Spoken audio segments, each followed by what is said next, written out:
Some be too young, some be a little fine.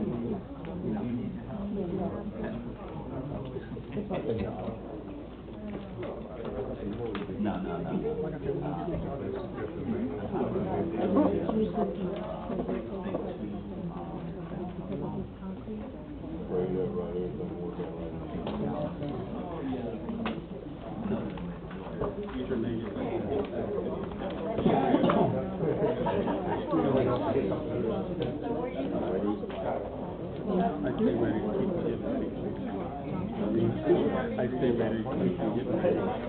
I'm name is ready. Come on, man. Just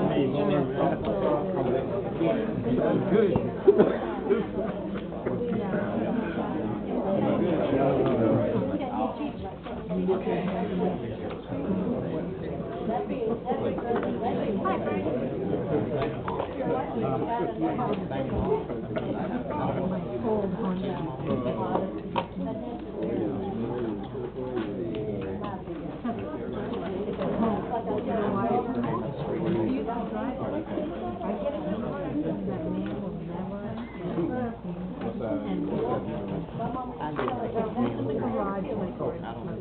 My best friend's son manages music festival in no, he was in Atlanta. Well, they did so well. He was assistant there, and he did so well that gave his own dealership in Nashville.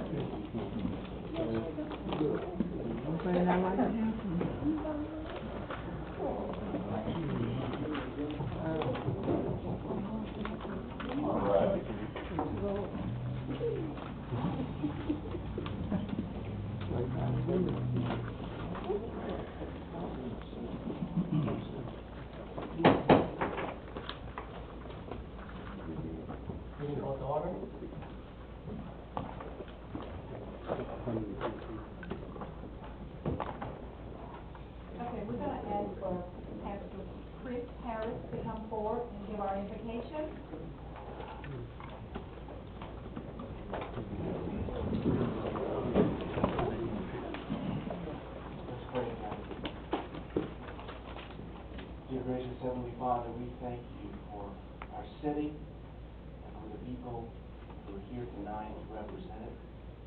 For this council, Father, we just ask for your richest blessings upon them.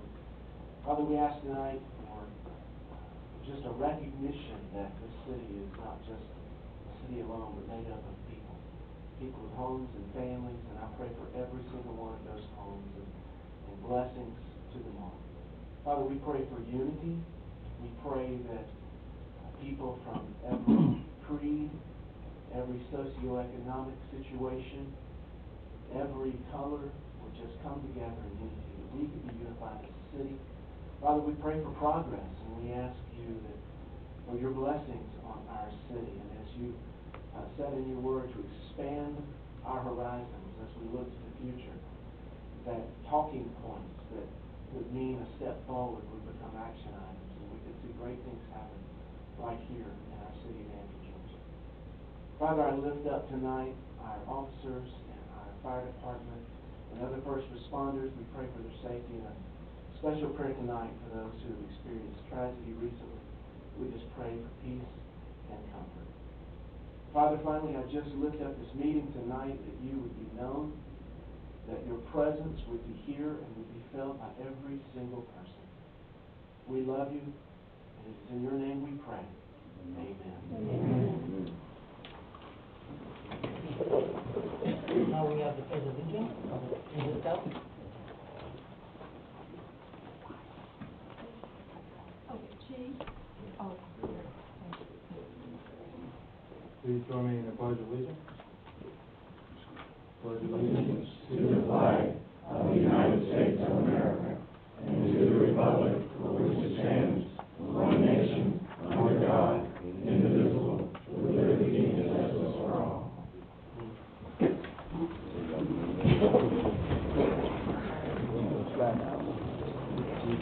Good afternoon.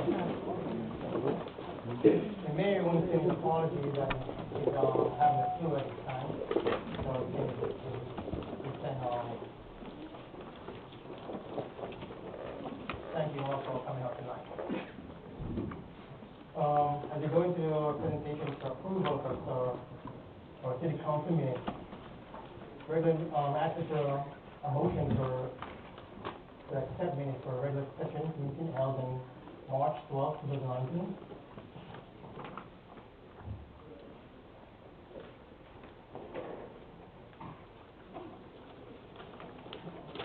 Madam President, Mitchell, I make a motion that we approve the March 12th minutes. A second. Any discussion?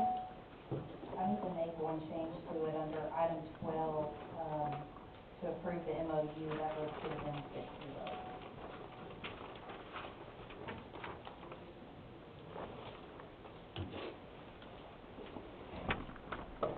Any more discussion? All in favor? Special call meeting held on March 22nd, 2019. I make a motion to approve the March 22nd, 2019 special call meeting. Any discussion? All in favor? Is there?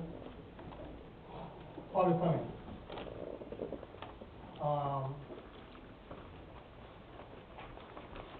If anyone wishes to make any public comment, you can line up right there. We're going to call Dexter first.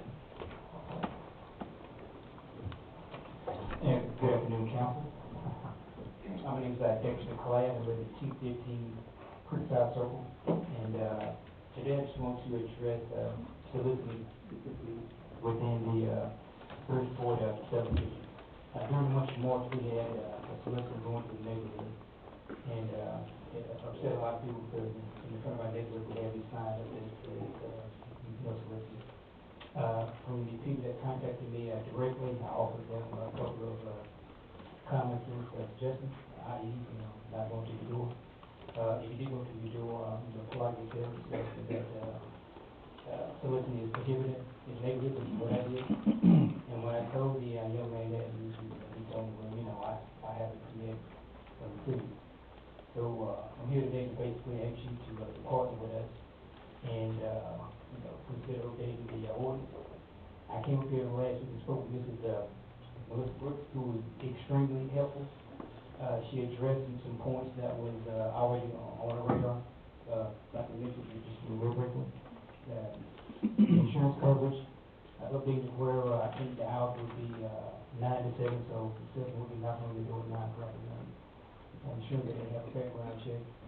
And it's really important to me if a neighborhood has a covenant that prohibits soliciting, that we gotta have that like in bold on the form so they know that they shouldn't go to that particular neighborhood. So in conclusion, I say just to make this a high priority and just consider the concerns that I mentioned tonight. So, thank you. As I could say, on the agenda we are going to discuss. Yes, I made a commitment that I'll come to address it, so I came up with issues that I already thought of. Thank you. I'd like to call upon the person that will register early, Dale Landis.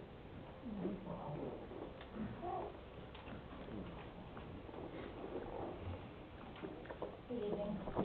My name is Dale Landis. I live at 58 West Keene Road.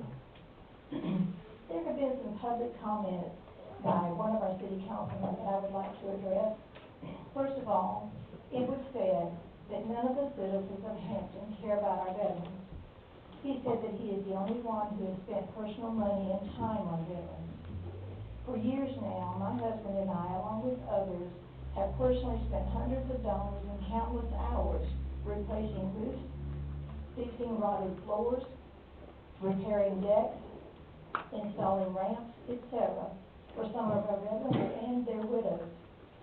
Don't claim you know what I do when you don't know me.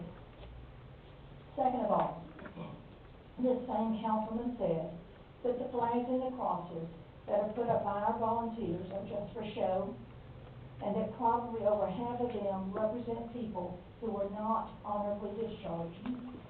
What an insult. I cannot speak for all, but I am proud to speak about 3 of them. One is in honor of my father, who served in the Navy. The ship that he served on was bombed. He was severely wounded. He suffered for years, both mentally and physically. He was awarded the Purple Heart and was honorably discharged because of his injuries. One of them is also from my stepfather, who served as a paratrooper in the Army. Countless times he jumped from a plane into an active combat zone. He served in the Army for 12 years and was discharged with honors. One of the flags and a cross is in honor of an 18-year-old who was killed in Afghanistan when a landmine exploded. Jeremy was a member of my church. We are close friends with his family. I don't know how you could be more honorably discharged than to be killed on the battlefield. And third, he said that the citizens of Hampton are unpatriotic. I cannot tell you how much I resent this statement.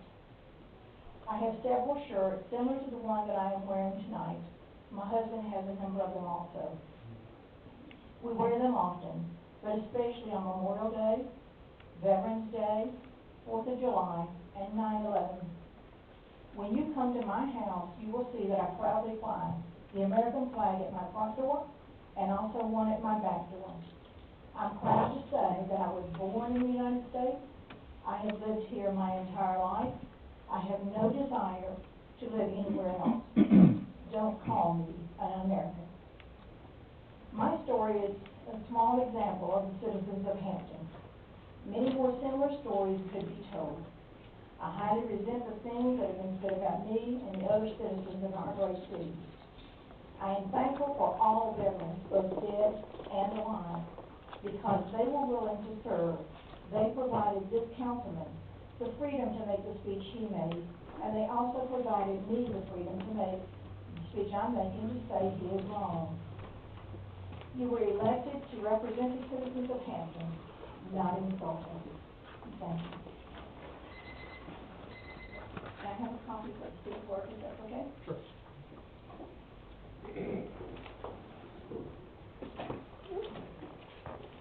Edna Oliver, 20 College Street.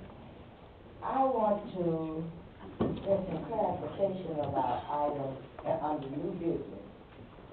5B, consideration of action on solicitation of RFP for depot roof repair.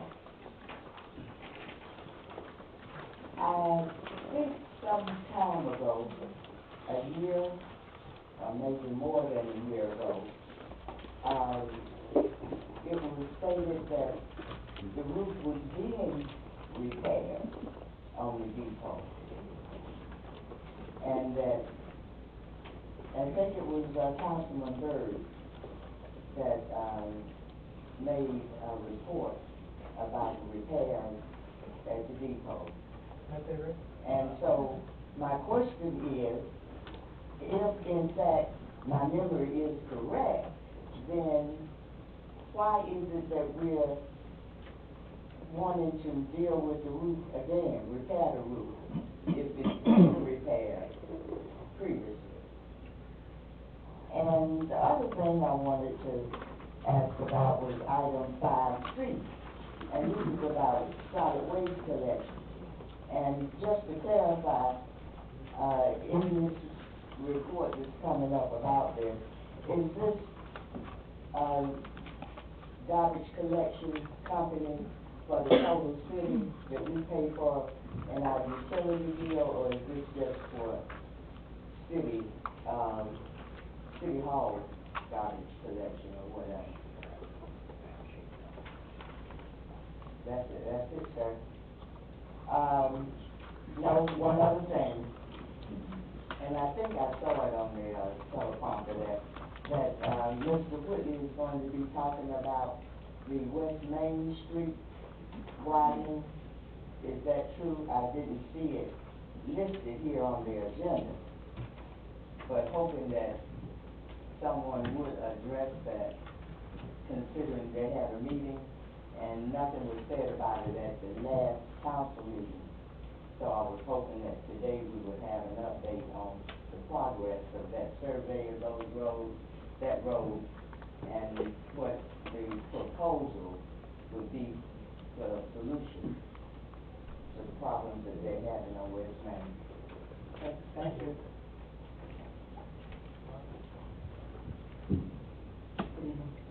I'm Mayor Tony McDonald Street. I have two topics for comments I read for brevity. First, regarding new business item 5H, action on Ethics Commission's recommendation regarding the ethics complaint filed by citizens of Hampton against a council member. This council must show all residents of Hampton that it will uphold the city's charter in respect to Article 7, Code of Ethics, Section 2-291, Principal Policy, Item 5, which states, quote, all citizens should be treated with courtesy, impartiality, and equality, end quote. On March 19th, the Ethics Commission found a council member in violation of this item. All residents must be able to trust that each council member will faithfully uphold their sworn oath to uphold Hampton's charter. It was evident in the October 9th, 2018 council meeting to which these complaints referenced that this council member did not abide by that policy. During the March Ethics Commission meeting, the council members' rebuttal to the complaints included these statements as quoted in the March 27th issue of the Henry Times. Quote, I'm sure that those who are accusing me of these things didn't vote for me, so as far as I'm concerned, they're not my constituents. My constituents are the ones who voted for me and want change in the city. I would run them over and put them in a hole before I give up my cause and what I'm supposed to do. Is the nature of this cause defined by threats of bodily harm? Can only some residents trust some council members? Can only some residents feel safe in Hampton? Council members must treat all residents of Hampton as dictated by our city's charter. Any council member unwilling to do so has no place leading us, deciding for us, or representing us anywhere. We all deserve better, no matter who we voted for in a city election. Second item. In recognition of anyone who gives aid and assistance to those in need, thank you. Not everyone seeks public recognition for helping others. Some regularly do so quietly without self-promotion. I would like to recognize our mayor, Steve Hutchinson, for the many quiet things that he does for others. Tonight, specific recognition is needed for a direct monetary contribution made to the McDonough American Legion chapter to help fund the renovations at the King Home here in Hampton. So thank you. And I'd also like to give a copy to Ms. Works in that approach. Thank you.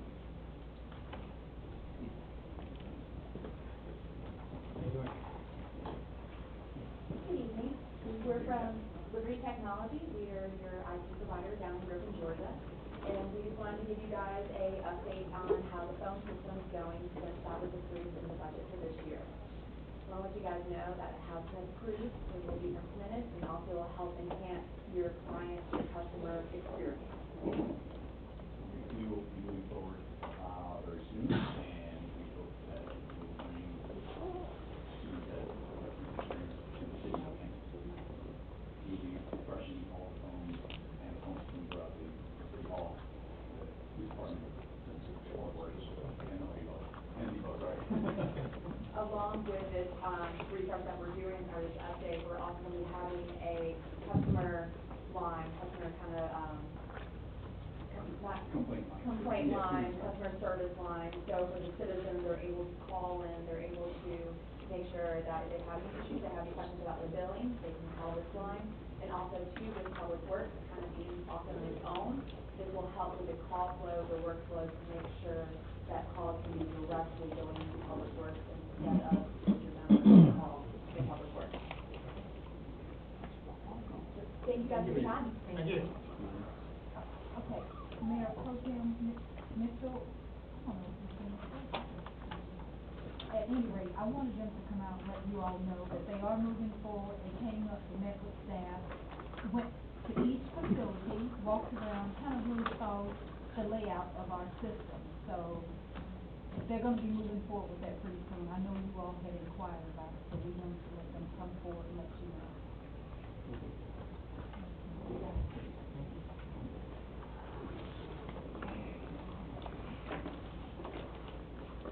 Hey, Dr. Williams, my name is Kendall, this is King Hampton, Georgia.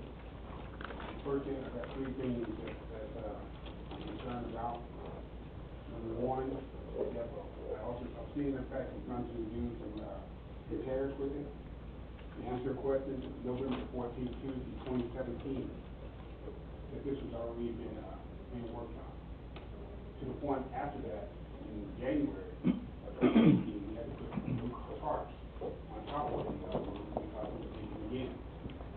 So continue to do that. That's one thing that's concerning about who's doing the work, but again, it didn't happen when we thought it was going to happen.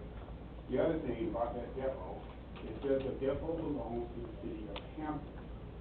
Does the depot belong to the city of Hampton, or are we leasing it, or are we using it? Because it's not the city of Hampton's property, and it still belongs to the railroad. Why are we putting our money in something that belongs to another corporation? Last thing, if you do own the library, we had enough time to figure it out. We have committees. If we're going to do something with the library, the committee has already put together a plan and presented that plan to the other council members, so you can go ahead and make a decision for what you're going to do with it. Reason being, there's funds out there available in the federal government and the state level for the library to actually put in computers, to educate our citizens, to help some of our citizens get a better job than what they have currently. So all that being said, I'm hoping that you soon get off your committee, which is only a title, and actually do the work to put the program together. Last thing, I didn't say this, ethics. We're going to make with the ethics board, the person that's on it. The people, whoever you put on the ethics board, they need to actually come to these meetings. They need to be aware of what's going on and not try to figure out what's going on by a single page paper that someone put before them. They need to be here. Because if they're not here, they don't know exactly what happened before, during, and after. They only know what's on the single page at that moment. So if you, whoever you want to put on that board, that's up to you, but they need to be here. And if they're not here at the council meetings every week, to know what's going on during the day-to-day, how can you keep up with what the violations that are going on? So please take that into consideration of what you're doing and actually put thought behind the actions that you take.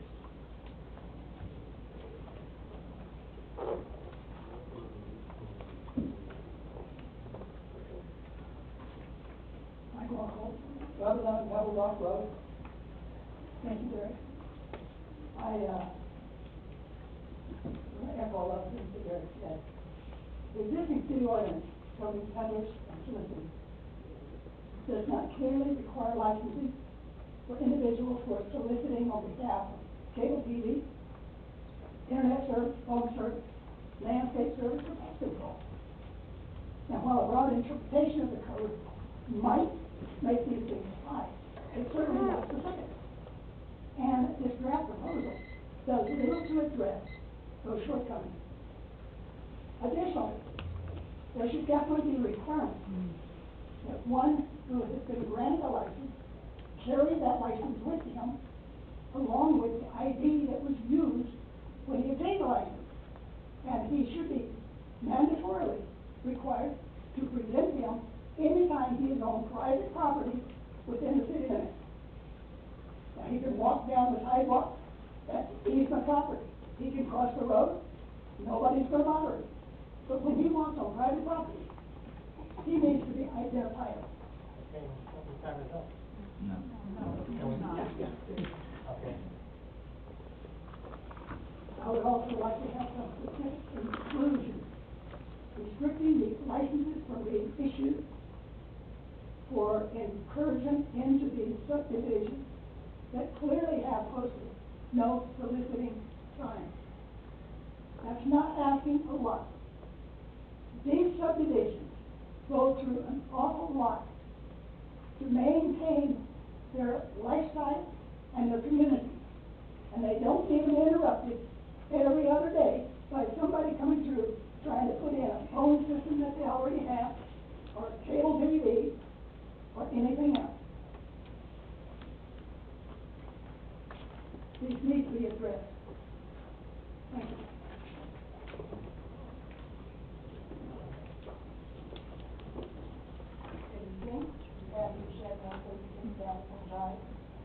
I just wanted to come up and say that, and I don't want to offend anyone, but coming to these meetings, I find we need to find a better way for us to be able to come together. I feel that this between the residents, the board, the committees, everyone. So we need to find some way that we need to be able to be inclusive of everybody and come together.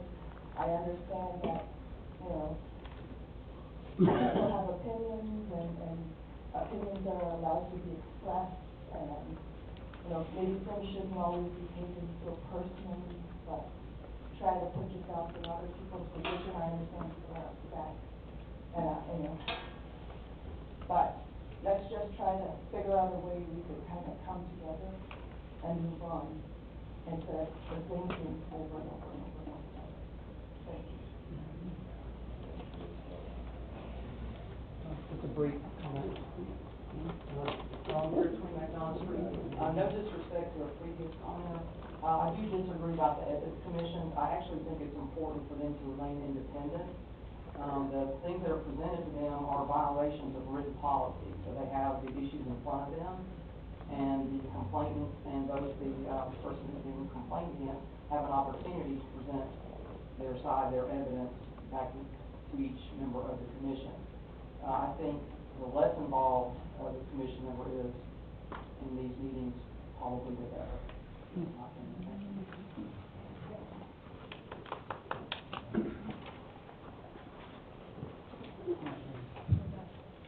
Well, the committee is now closed. One quick, Grandpa, I might answer Michael's problem with solicitors. When someone comes to your door, ask them for the city permit from the police department. If they can't show you that little thing, when they use your porch, call 911, so far we'll snap them up.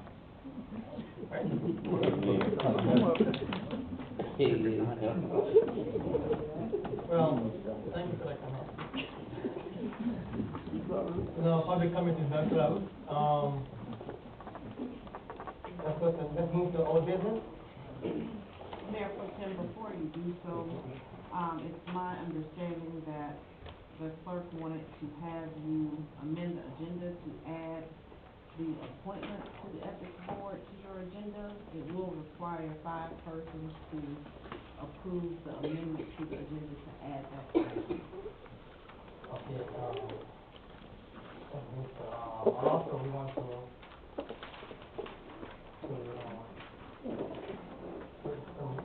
postpone 4D for next council meeting.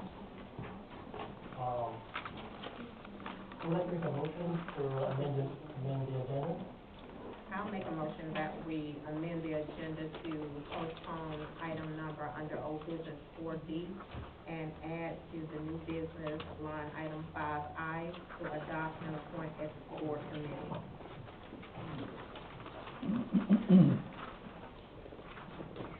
Need a second? All in favor? 6-0.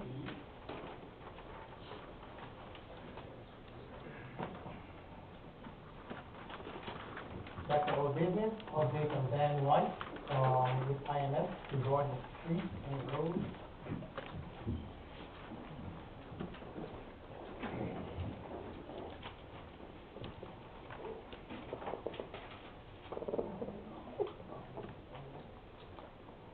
But while they're getting ready with the presentation, as you recall, this is the project that was started from the Public Works Department under John Spraggins for there to be an evaluation of the roads in the city to determine the priority in getting them repaved, repaired, or whatever else needs to be done with them. And so the bid that was awarded, it was awarded to Mr. White's company, which is, the Infrastructure Management System, IMS, also known as. And, there was some questions about where we were, where the city was with this project. And so to be able to answer those questions, Mr. White is here to make a presentation and answer any questions you guys may have about the report that he has provided. Hopefully you've all received a copy. Good evening. My name is Dan White with IMS Infrastructure Management Services. I'd like to thank the council and constituents for inviting me to present the findings of the survey, and I can give a bit of a rundown on the state of the roadway network here. So we'll cover some of the principles of pavement management, why our fund exists, why you folks brought us in, findings of the survey, some of the condition summaries, and again, some of the analysis and engineering that went behind selecting streets and developing budget for future improvement programs. All right, first we'll take a quick look at the scale of investment. So the city has about pushed close to 8,000 residents with close to 40 miles of roads. That's about that's a good ratio for how many cities we have the streets. And that comes out to about 600,000 square yards of pavement. So what this means is this is the largest, or one of the largest assets that the city maintains. So there has to be a way to depreciate the asset and maintain the asset and keep it at a level of service that keeps the constituents happy. And based on the survey, what we came up with was a PCI score of 57. That's a scale of 0 to 100, and I'll go into the numbers a little bit more. And the backlog is at 12.5%, and what that means is the streets need total reconstruction. So I'll cover these numbers a little bit more as we go along. All right, so a little bit about pavement management. Basically, what you want to do is keep the good roads good to save money in the long term. Spend $1 today rather than 8 tomorrow. So it's kind of like an oil change or doing maintenance on a house. You don't want to just drive your car 200,000 miles until it dies. You want to perform oil changes and routine maintenance. Same thing applies to your street network. And then basically, so these life cycles, pavement life cycle, what you do, instead of just seeing the street just deteriorate quickly over a 4-year period, for instance, you perform a treatment, a lighter treatment, when the PCI scores in the 65 to 85 range, and that allows you to stump the deterioration and spend less now. So that's the whole principle behind this. Instead of just fixing the streets that are the worst, you maintain your good asset. All right, and just a little bit about our process as a consultant working with the city. You know, we're not just a discrete consultant. We're going to stick with Mr. Spraggins and the team as a team member and make sure that we support the citizens. We understand the objectives of the city, and go to that to try to find budgets that will help keep the asset and the level of service as is. And then, you know, we utilize technology with our data collection vehicle, the Laser Road Surface Tester, and that takes the objectivity out of the, or the subjectivity out of the process. And then with that data, you know, you can develop priorities, you can analyze the data, you can introduce principles of cost benefit and prioritization. All right, looking into the technology real quick, that's a vehicle that cruises about the streets, the Laser Road Surface Tester. That's, that front bumper there has 11 lasers on it. That's continuously getting measuring the macro texture, the surface profile of the roads. So rather than having a radar out there saying, okay, this road's in bad shape, it's got a lot of potholes, or there's a lot of cracking, this is actually using objective data to come up with understanding of why the pavement is failing. Is it load related? Is it just weathering or sun or rain environmental issues? So we can understand how to apply proper treatment at the right time. All right, so this chart here is just basically a pavement deterioration model, and all those curves there just show the deterioration of pavement over time based on the type of pavement and the functional class, which is basically a residential street, an industrial street, or arterial with heavy traffic. And it just shows under what the PCI score on the y-axis. Basically, when is the best time to apply what treatment.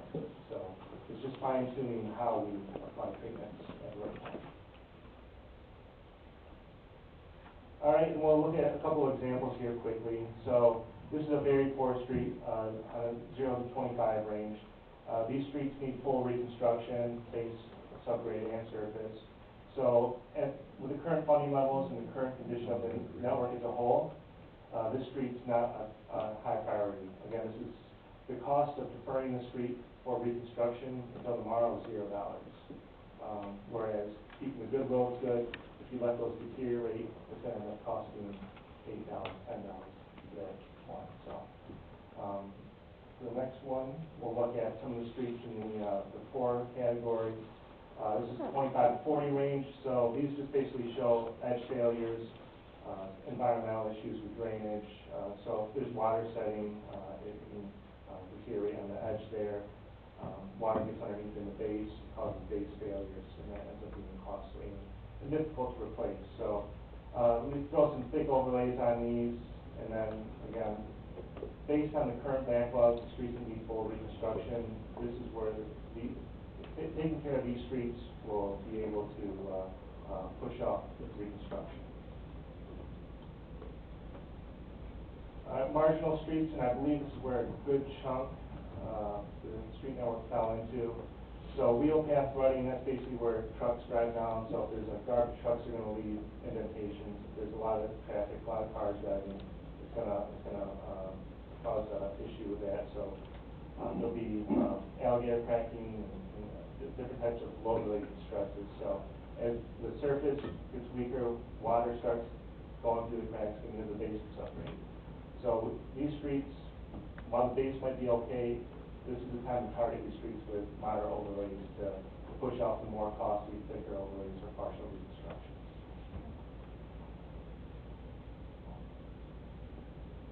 And in the fair category, this is pretty much similar to the marginal. So again, there's a lot of benefit to acting on these streets now. Again, the concept of spend $1 today rather than 8 tomorrow.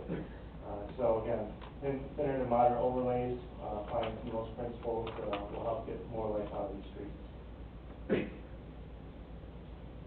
All right, some of the good roads. These ones don't show many distresses on the top or any of the alligator cracking or rutting from the base. So the base is performing pretty well.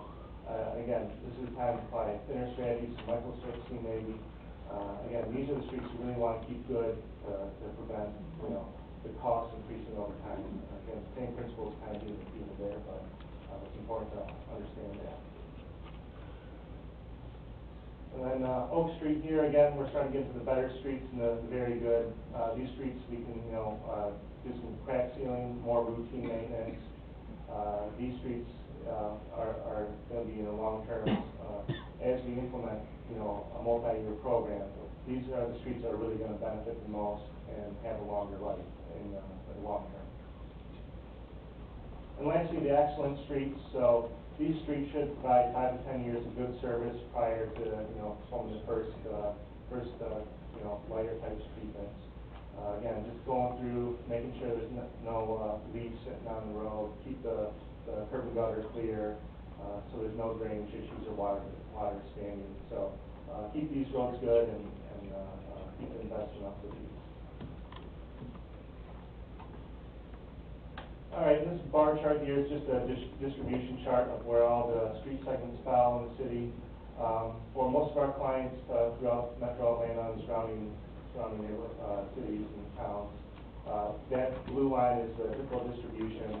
So it's a little bit more of a bell curve leaning towards the good and very good streets. So there's a lot of streets there in the 40 to 60 range that are getting close to the more costly rehab category. So that will be where the priority will be in targeting with the current budget to get the, again, prioritizing cost benefit and not just attacking the worst streets because those will turn into the worst streets at a quicker rate.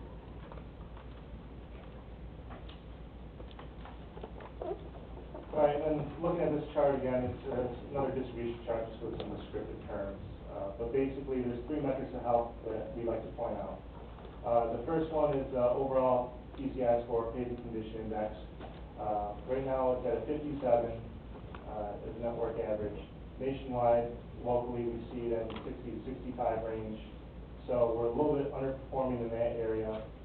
Again, there's certain factors come into play there, but again, age of the network and scale and investment. Backlog is the next one we like to look at. Again, these are the streets in the 0 to 40 range, the PCI score, they need reconstruction. We'd like to see that 12% or less.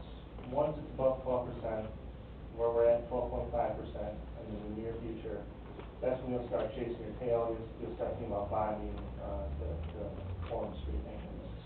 And again, the cost for reconstruction is so high compared to maintaining the good streets that in the long term, as the network deteriorates, the overall investment you need to get those streets back up to the excellent category is going to be overwhelming. And again, the last metric of health is the excellent streets. You see that around 15%. Right now, it's about 4%. That just shows that you're reinvesting into your street network as well. All right, looking a little bit about the methodology and how we develop the analysis. So, and how we go into determining what the 5-year plan should look like. So, again, funding is an issue. Obviously, you're not going to have $0 a year. You're not going to have no limited blank check to fix your streets. So, it's finding that right medium to get the best bang for the buck. And again, you got to place a value on your infrastructure, your roadway network. Again, it's one of the largest assets the city maintains, so it's important to keep it up. And then again, identifying the optimal budget to make sure that backlog, that reconstruction backlog, doesn't increase to where it gets out of control. And again, we're going to work with Mr. Sprague on what types of unit rates are for certain practices are currently available. What kind of tools we have in our toolbox? The different types of options available from some of our clients in the county that have used and seen success with certain types of treatments. So, got to keep an open mind on how we apply treatments. Again, pavement deterioration and pavement quality over time, something that we monitor and this data will be able to help the city maintain. And again, it's not something that's worse first. You're not just going to go after the worst streets. You're going to go after the cost benefit. So again, just not picking out the bad roads. You want to keep the good ones good. And we don't factor in the cost of inflation that's so erratic that it's not really applicable. All right, so this is a quick little funding estimate here, basically just on the condition that we have. And estimated budgets I got in a previous budget that I worked on with Mr. Spraggins. So to maintain your steady state, which means keep your PCI score at 57 without improving it, it'll take about $730,000 per year. That's based on similar costs of rehab work throughout the area. And basically, if you underfund yourself, say with $500,000 annually on maintenance and rehab, as the pavement deteriorates, that depreciation and the extra cost for the more different types of treatments, thicker overlays, that cost is going to end up costing you more over the 5-year span. So you'll actually be losing money in the long term by not fully funding the pavement management program.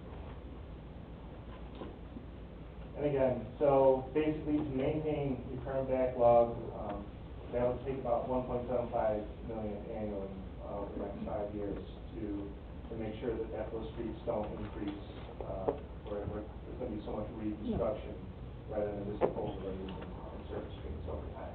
So it's a staggering number, and again, it's not something that's in writing or ruling that has to be done, but it's just there for awareness and to understand that there is going to be investment needed to increase the service level on the streets.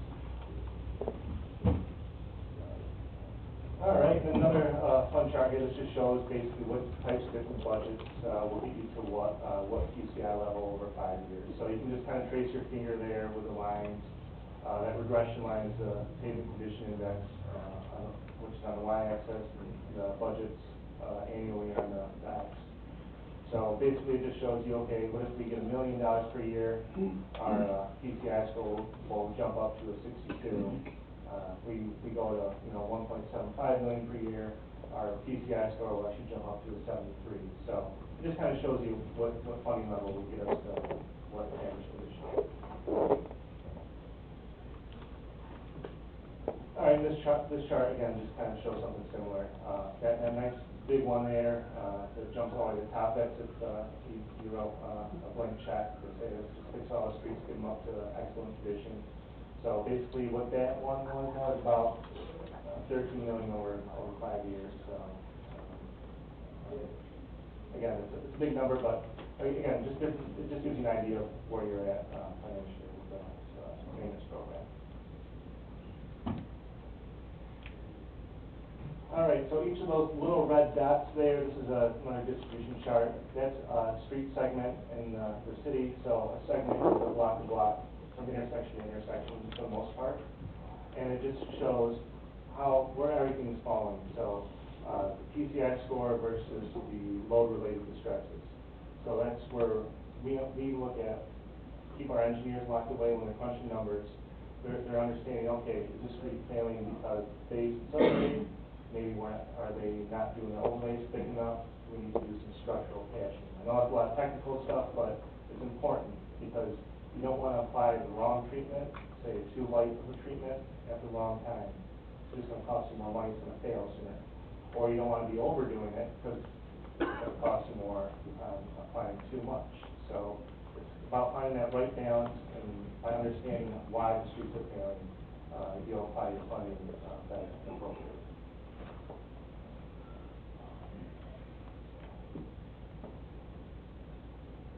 And a few more of the numbers, I don't want to put you to sleep, but basically this just shows the toolbox there of mixes and fixes, different types of overlays, edge milling, full width mill, structural patching, so just different types of treatments that are available for the city to maybe implement.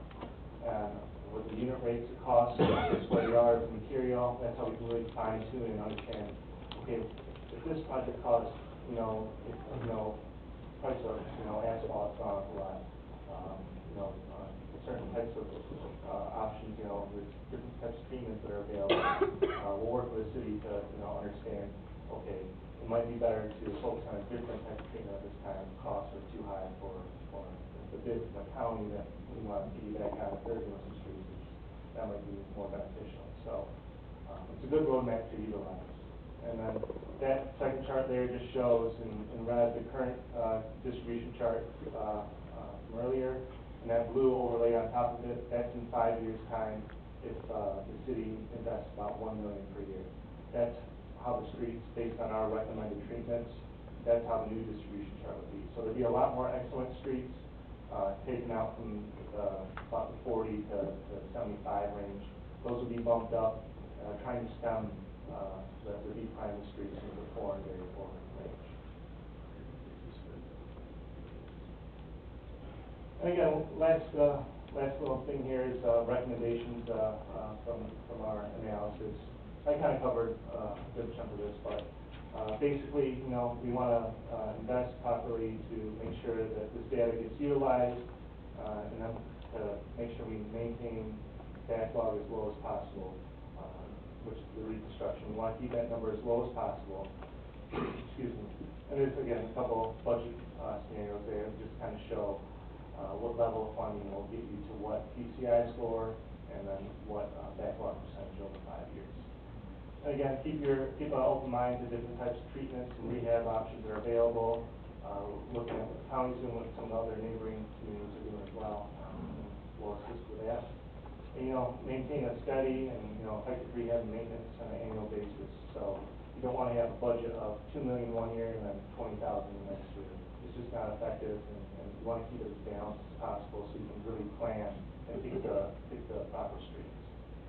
And regarding surveys, when you implement a paved management program, it's good to keep that data up to date every 3 to 5 years.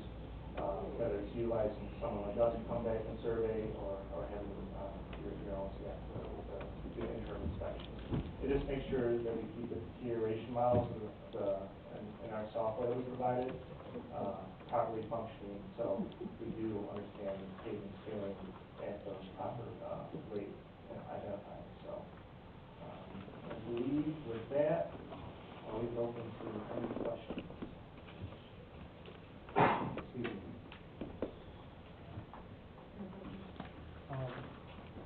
Any questions from the council? I have a question. So you're saying currently we're at a 12.5% backlog. So those roads, need to be addressed pretty quickly? So, based on the current condition, and where, because the network is a little bit worse than what it should be, those streets have a higher deferral. So, again, because again, the cost based on the current budget is too much. It'll take up too much of the budget, for reconstruction. Okay, tracking, okay. I have a couple questions. Let me just make sure I understand what you're saying. You gave us 0 to 20, 20 to 40, fair goods, all the way up. You're saying to us that it is better for us to start our repavement plan in the section that's from 40 to 60, 80, versus doing the worst streets, which is the 0 to 20 first? Is that what you're saying, sir? Correct. You are, okay, I just want to make sure I was understanding. And that's regarding the $1 to $8. Correct, and again, based on the distribution of where streets are, because there's so many that fall into that category, that it's cheaper to apply the fix them, rather than let them fall into the reconstruction. So, Okay. based on the distribution of how many roads are segments are in that category. Okay. So the reconstruction is no help at this point, because they're gonna have to be done anyway. Just trying to save them one, to keep them from going into that condition. Yep, as I kind of mentioned a little bit earlier, a street that needs full reconstruction, and it's gonna need reconstruction tomorrow or next year, unfortunately. But the streets that, need a thick overlay, maybe a year from now, it's gonna need, partial reconstruction. And that cost is exponentially more than a overlay. Okay, let me just make sure. And so 0 to 40 is total reconstruction, or 20? It's just, 0 to 25 is, 25? it varies just a little bit based on. So on my report, if I see, if it falls in the category of 0 to 25, you're saying this is gonna need a total reconstruction street, that's one of those streets? Correct. Okay, another question. You mentioned that you were partnering with us, with our Public Works Department? Yeah, You so. will have a continual relationship with them in implementing this plan, and we decided to go with it. Is that correct? Well, I mean, you pay for the service. I just, we're not consultants just gonna run away and say, here's your report, good luck. So what I wanna know is, what is your future involvement? Yes. You provided us with the survey, what would be your future involvement? Yeah, so, basically, going forward, once, say after this year's, construction work's done, the maintenance rehab's done, I can talk to Mr. Staggs, he'll send over, maybe a streets list, and we can help update the software, fine tune some of the things in the software, and recalibrate to see if, what we projected is going to plan, and Software. It's basically, we developed it, it's a spreadsheet based, You gave it to us? yeah, it's owned by the city, so. It's owned by the city? It's an Excel spreadsheet. Okay.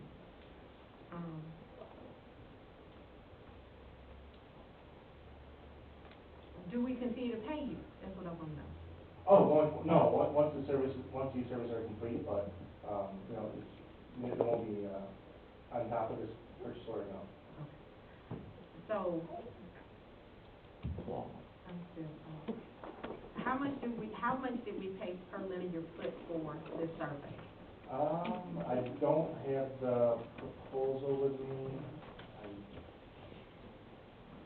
I can get that to you. Is it this? Yes.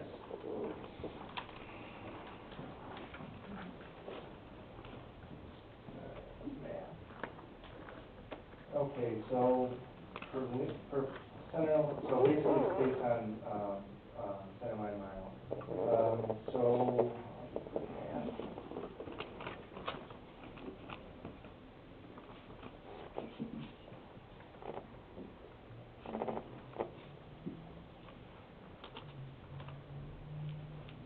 so it came out to $600 per, linear mile. Per linear mile? You said per linear mile? Correct, yep.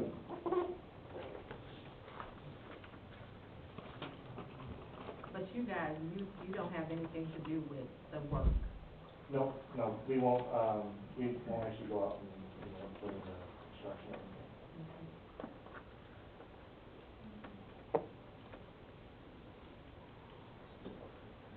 Oh, you made a comment about 1.75 mil per year, to bring it up to, what standard again was that? So that's to reduce the backlog to a more manageable. And that will be down below 12%? Yeah, that would gradually over time, over a 5-year period, drop the backlog down below 10%. While also increasing the average BCI score up into the 70s, which would be well above average.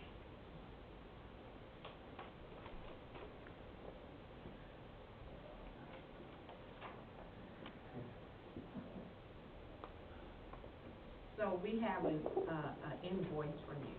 Correct.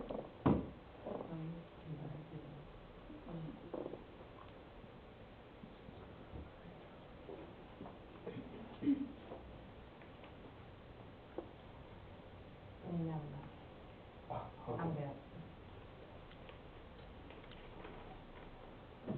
So my other question to you, sir, is, now that you've done the survey, we have the actual spreadsheet that has, I guess, the target areas that we can work on, the cost benefits to those target areas working on. So now it's on our hands to actually coordinate and do that work, right? Correct, yeah. Okay. So how long do you recommend having another survey done? For an agency your size, 5 years. Yeah. And that'll give us an idea of how well we're doing as far as the upkeep and maintenance. Correct, yeah. Okay. But we're at 57 now. We want to get to 60? So that's up to you folks. Right, I'm saying, what would put us in the good category?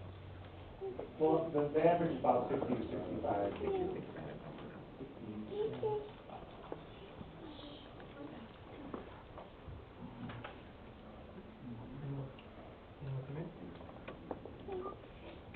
Sir, Tim, I just wanna make sure the format that we have, the Excel spreadsheet, if this board decides to go forward, is it in a format that's readable by some other contractor to actually do the work?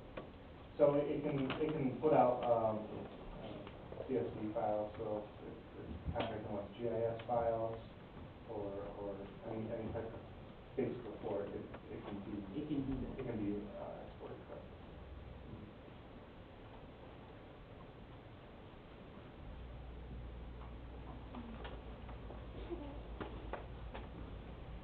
Thank you. Thank you very much. I can call you if I got some more questions, right? And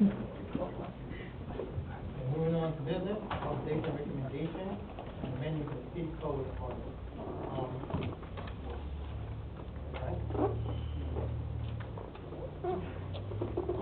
Mayor Pro Tem, before Mr. Frank gets started, I just want the council and the public to know, these items are only for update and discussion from committee. Because they do appear in our zoning ordinance, they would require a public hearing and first and second reading, but that's not what we're doing tonight. solely for trying to update you on what the committee discussed and, to bring you back the recommendations from the Henry County Planning Authority. Good evening, everyone. Like the attorney just informed you, this is just an update, to inform you of where we are, in regard to those proposed amendments. To give you a little background, there are some issues that came up, last year, in regard to certain parts of the zoning code. It was sent to the new community development committee to look into those issues. The first three on the agenda on that probably are the one that was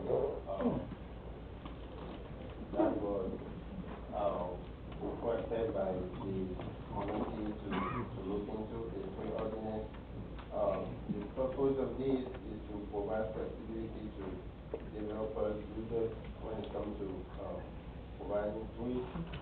The idea here is just to allow them to come back to us and say, based on the number of tweets that the code requires, we cannot provide that due to the setback that we have, the possibility to the building, the house, and then we make a decision to see if we can let them go ahead with the tweet that they can provide, or if we can, based on the person they provide, we can say that no, we can still provide a number of tweets. It's just for them to come back to us so that we can see if they can do it, if it's practical. So that was the issue with that portion of the tweet ordinance. The site ordinance, the issue with the site ordinance was that during the campaign season, the police department and the code enforcement had issue with the concept of the right of way. People put their sign in the right of way. Some people argue that the right of way starts at where where the telephone post is, things like that. So this change, or this language change that we are proposing here, is to allow people to put their sign in the right of way. If it's going to be in the right of way, but at least 5 feet from the edge of the pavement or edge of the sidewalk, during a certain period, what we are going to define as something as a election exam period or something like that, where they can do that. The item number 3 is about the zoning district. The previous community development committee asked me to look into this because they want a certain type of zoning district that will allow the mix of different type of residential houses, as opposed to what they have right now as a mixed use, which requires that 25% of the floor of the floor area be commercial. So, and that is the idea behind that zoning change. Before I go further in the package, you have the changes that I propose, the language that I propose to make those changes. In addition to those 3 items, there are some items that I also came across during the review of the zoning code and having the application from certain residents. One is about subdivision. Right now, the code literally define any lot division as a subdivision, and I think that's no right. If somebody wants to divide his lot into 2, just into 2, and it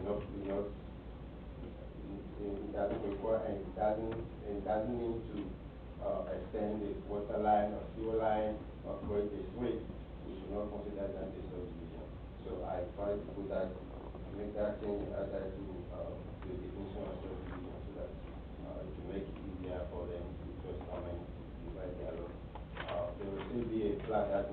approved, and it's been recorded, but now have to go to the preliminary process, final process, to make the process easier for them. The next item is about the setback,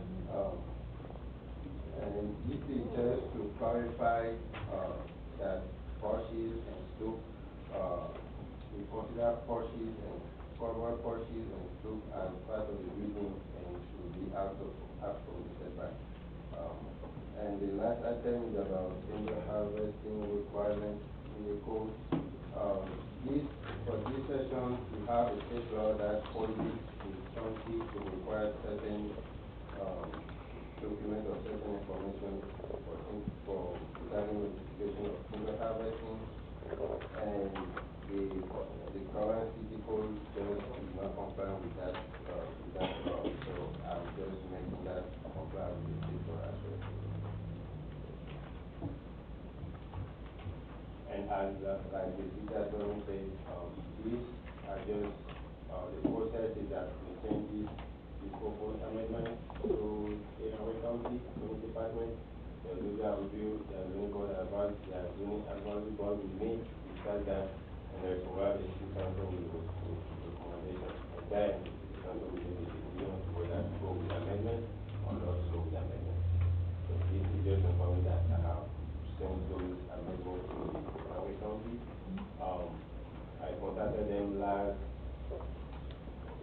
Monday, and I asked them that they should give me until tomorrow morning after I meet with the council if there's anything else I can change it, and then we consider that as final to go ahead with the zoning advisory board.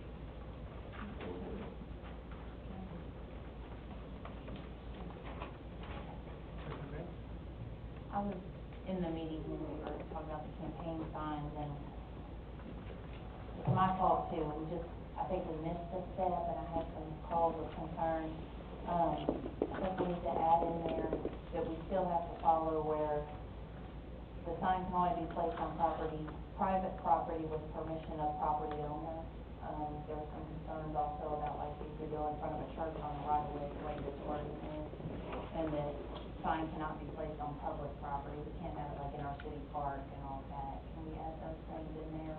We can certainly add those things, but those requirements are already part of the general sign ordinance. Like any sign, whether it is during campaign or whatever, cannot be put on public property, it needs to be on private property. You need to get the approval of that property owner. Okay, so it doesn't have to be in this portion. I mean, I can add it. That's fine. Okay, so that's just kind of, so you're giving permission to put signs in the right of way of private properties that you've gotten permission from? Yeah. Okay, that's what I want to make sure. That's what you said, right of way. So, I mean, the issue is nobody knows where the right of way ends or where the right of way starts for all this stuff.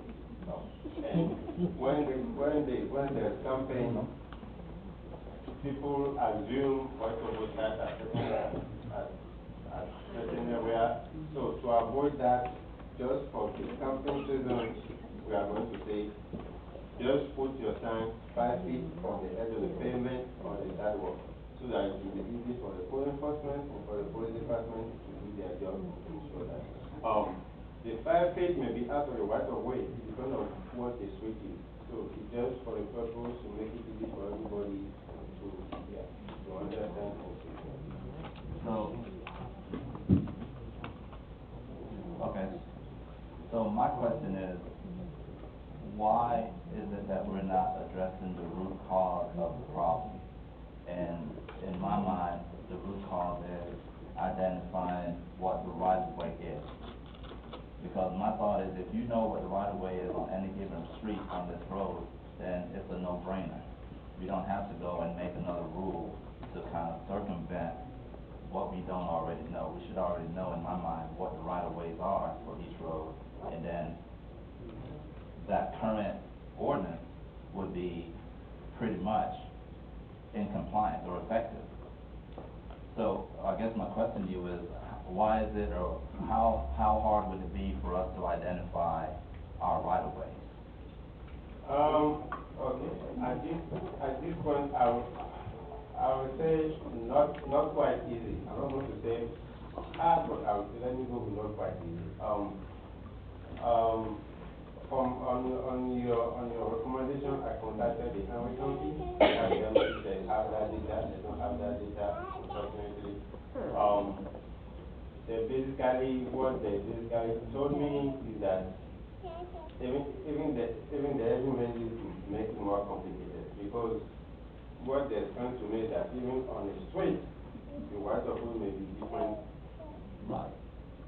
So literally what I have to do is first send them the list of the streets, and they can see if it's part of the county in the city, and so they don't have everything based on the discussion I have with them.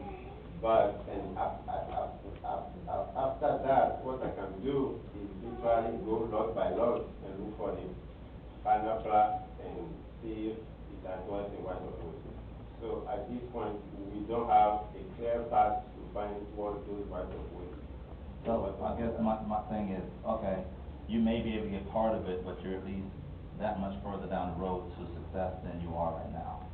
So if you go, say, Oak Street, and you pick a house, 101 Oak Street, I don't know if there's an address, 101 Oak Street, but you find out what the right-of-way is at that address, then you can kind of make an assumption that if they tell you it's 15 feet from the center of the road, then it's probably going to be 15 feet from the center of the road, the whole stretch of Oak Street. At least you can make that assumption. As of this point on Oak Street, yes, it's that. But if the road curves, then yeah, I understand it changes. But I guess my thing is, we're putting policies in place as Band-Aids, and we're not addressing the real root cause of what's going on. Part of doing this wasn't just for the people running for elections, but when it's at a homeowner's house and a homeowner takes it down, cuts their grass, or a storm comes through, 5 feet is easy for anyone to understand. You either go from the sidewalk or the street, and it's just for the campaign sign. So it was more, it's for everybody. It's easy for the police, code enforcement, and the homeowners to know, just an easy answer. Because it may be 15 feet from the center on one end of Oak Street, but then it could be 12 feet on the other end, and that 3 feet could make a difference when code enforcement comes. Okay, so it's just for campaign purposes only? Yeah. And like you say in your when you were making your comments, I look at one and I had to assume for the rest of the street, and basically that's what people have been doing during the campaign season. They have been assuming. If the city assumes that this street is, and somebody say, I just saw the county, and the county said that it's not like that, I put it at the right what the county told me, all those things will be crazy. I mean, the problem is not resolved. So we just... Yeah, but it's already complicated. Yeah. I mean, so we're beyond that point. We're looking at trying to fix it and make it less complicated. Yeah, I will continue try to identify the right of way for the street in the city, and based on what we have found, and based on what I have, the data that I have, we can make a decision on if we can harmonize the whole thing, or keep going with this solid funding to the problem. Okay, and then one follow-on question.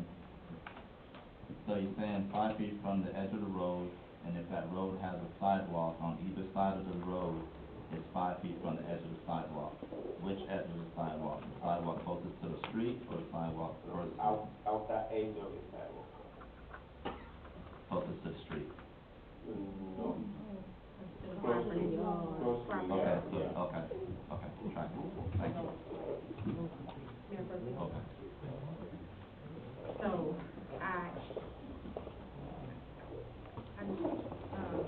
Mr. City Manager. Yeah. I'm looking at Frank, but I'm thinking, Public Works done, the street department, do we not have a map of our right-of-way? We do, and we can find out the right of ways, but that's not the issue.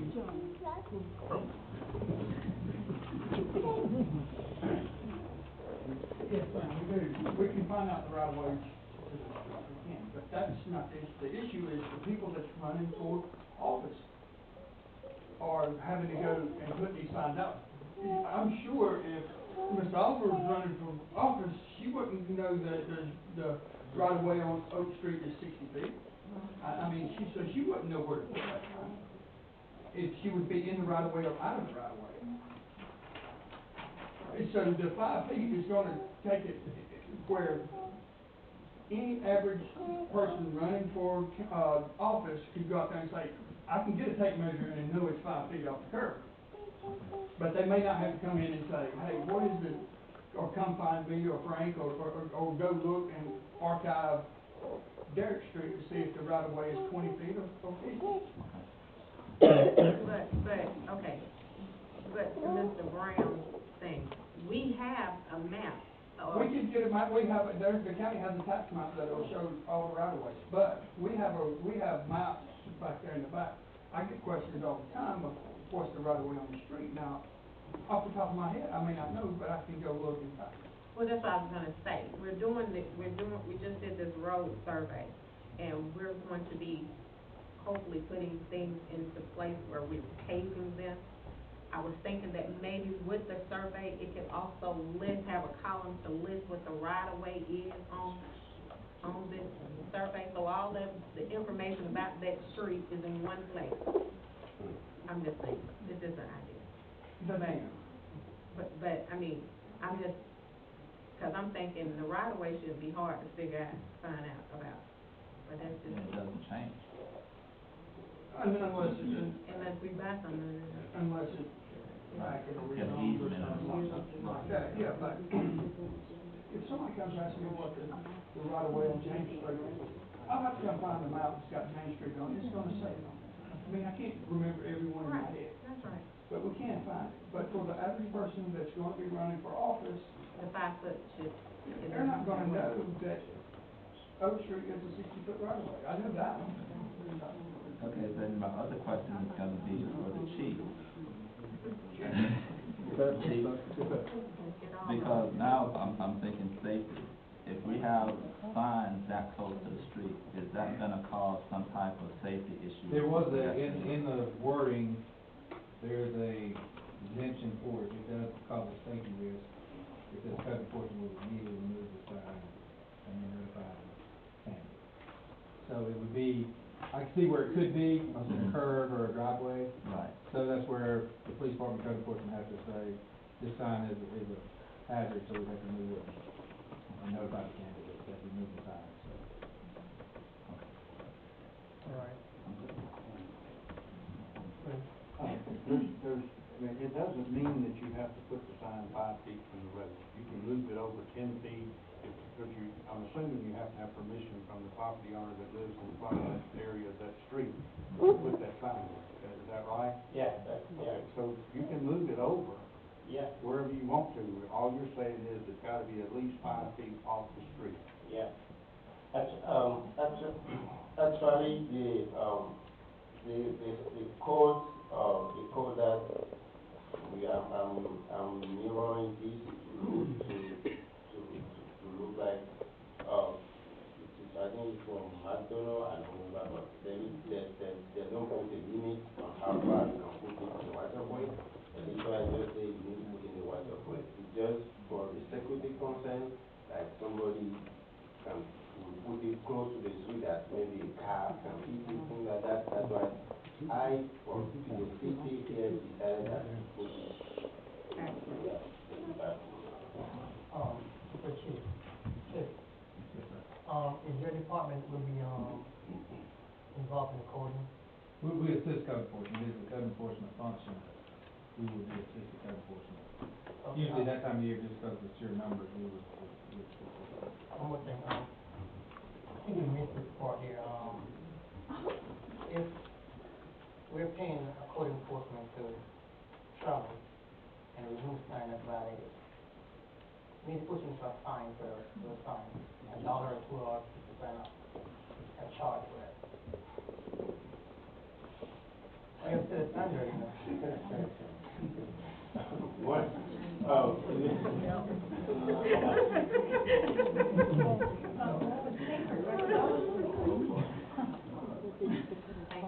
Thank you.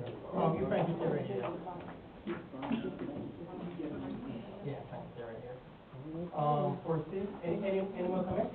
I thought I read where it said that if there was a curve and no sidewalk, it would sit like a side curve. The thing about the right of way is, like I said, the road's not always in the center of the right of way. So I can just see people out here with tape measure getting run over with cars, not on interest, 15 feet or whatever. So this would be the simplest solution to that issue. All right. Okay, any more comments? Okay, let's move forward. Frank, see you again. Frank, that's you. Frank. For the consideration and action approval for the peddler list. And Frank, we have discussed.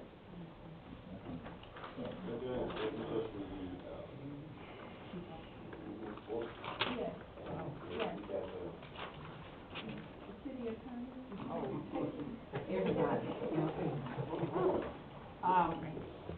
So if you recall, there was some discussion about your peddlers and solicitors ordinance, a few meetings back.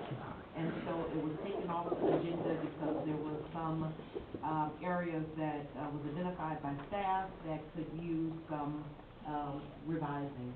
Initially, the only thing that was brought to the city's attention was the timing. There wasn't an end time on when peddlers and solicitors had to end their transient selling, and so that change was done. But then, with further review, there were some other items that needed to be addressed. And some of those other items, the citizen, Mr. Cladd, already highlighted, but I'll go over them again. One of which is requiring insurance liability. That previously was not in the ordinance. Another thing was to be sure that it is clear that every member of every seller, so if ABC company comes and the manager comes to get a permit, if he's gonna have 5 additional people selling, going door to door selling with him, each person needs a permit. And so, it wasn't clear before that each person of a party needs their own permit. Another change was, the time, obviously, that was put in from our original conversation, and, oh yes, I underlined. Also providing name and address and a background check, authorization for the police department to do a background check for each applicant. I believe those are all the changes. In addition, last one was the consecutive 7 days is how long a permit is valid. And those days would only be from the 9 through 7 p.m. And you could not get it renewed for an entire year following that 7 days. So you could not reapply for another permit until a year has passed. I know I heard some comments during public comments that were not incorporated in this draft. And maybe to get something rolling, the board may consider approving a version of the peddler's ordinance with any changes that you've heard tonight, so that at our next meeting, you can be ready for a second read as opposed to prolonging the issue, because as we know, warmer weather, you may have more activity. And I would like to add that perhaps when an applicant comes to apply for peddlers, that maybe we give a copy to the police department, so he'll know that we have someone out in the neighborhood, they have to get the permit through me. So I would be happy to email, if it's in your area or whatever. You might even wanna think about, having a list. I'm not sure, I talked to the city attorney about this earlier. And we don't want to be responsible for, alerting them to the subdivisions that have signs posted that is, solicitation is prohibited, but, it is a start. And I think the application, as you see in your packet, is a very good start. We tried to put everything on there that would, be applicable to the person that's getting the permit, so they'll know all the pertinent information. Any more questions? I have a question. Is there a cost to these permits? Yes, there is a cost. The cost is not in the ordinance. It does reference the schedule of fees that are on file with the clerk. And so whatever that schedule of fees provides. It's right at the bottom. It's $100. And that's so that if you change the cost, you don't have to change the ordinance and go through 2 readings. You could just change the schedule of fees, which is a resolution. But it didn't change? No. Okay. Another question I have. Can we put in this where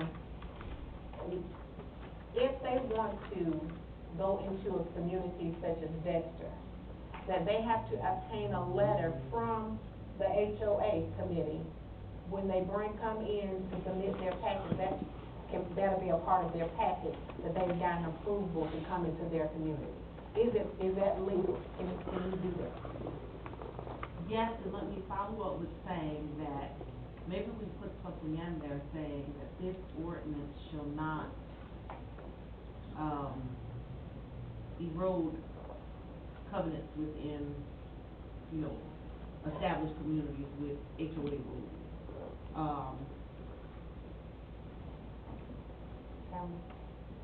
You may run into, and obviously we cannot legislate everything, but forged letters, those type of things where you get into putting the onus on the city to know that this is a valid letter from the right HOA, or just some neighbor who maybe hadn't paid their dues in the last 3 years, you know what I mean? And so, you can do it, but you're just putting just a few more, steps, which may be the purpose.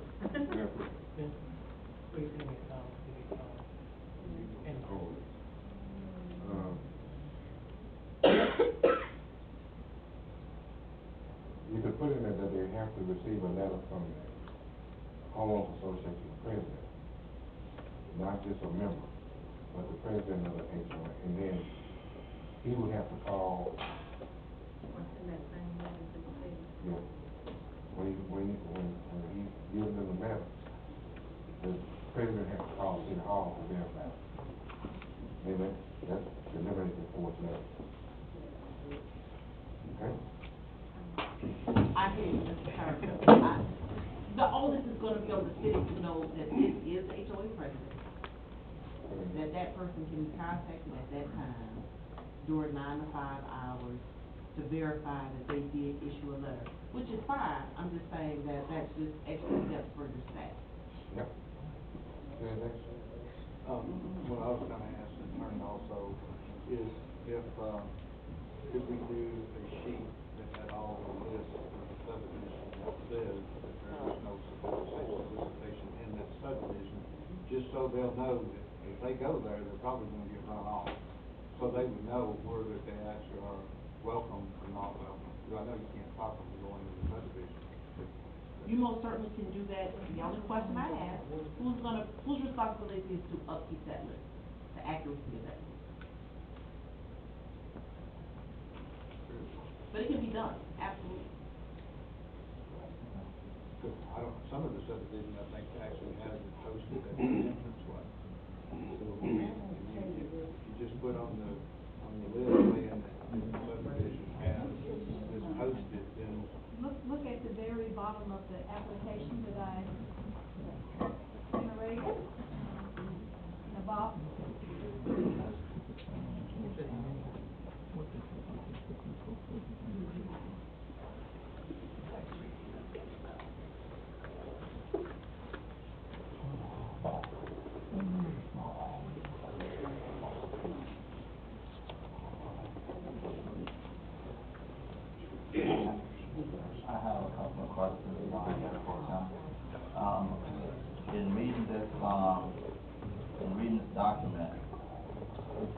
see it highlights the subject for Article 7 is peddlers and solicitors. However, in the definition and throughout this document, we're only talking about peddlers. Now, there's a distinct difference between a solicitor and a peddler. So, for clarification, who are we targeting in this document? Are we targeting peddlers specifically, or are we targeting solicitors and peddlers? So I'm gonna ask the attorney if it can be defined on peddler versus a solicitor. What's the difference? So there is a definition section that you don't have because that wasn't being changed. And it does define a peddler as someone who travels from place to place, offering or exposing stuff for sale, making sales, delivering articles to purchasers. They can deliver, it also governs folks that deliver goods at the same time they offer to sell the goods.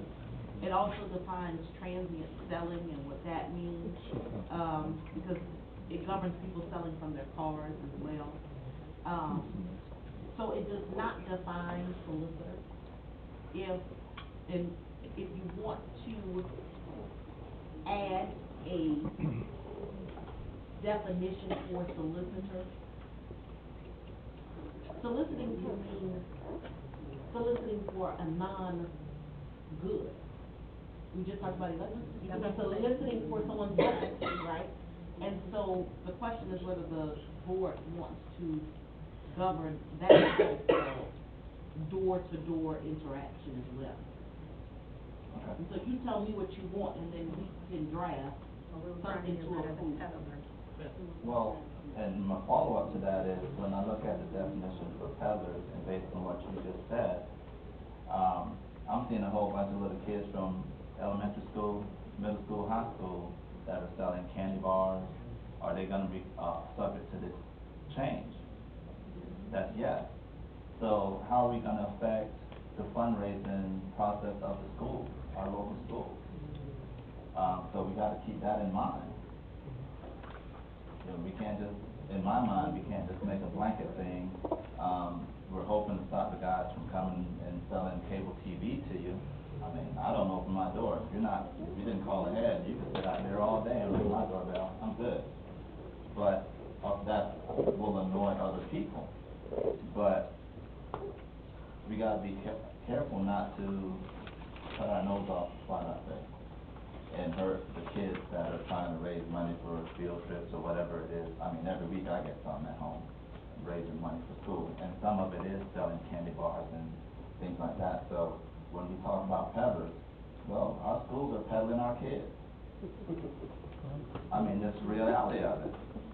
So are we gonna hold our children or the parents of the children accountable for this ordinance that we're talking about? So I would recommend we do a real deep dive and really look at it and maybe be specific as to what we're trying to do and who we're trying to target or what type of people we're trying to stop from coming to these homes, so that we're not hurting everybody else, from, just the fragmentation, just hitting them and they're just innocent bystanders.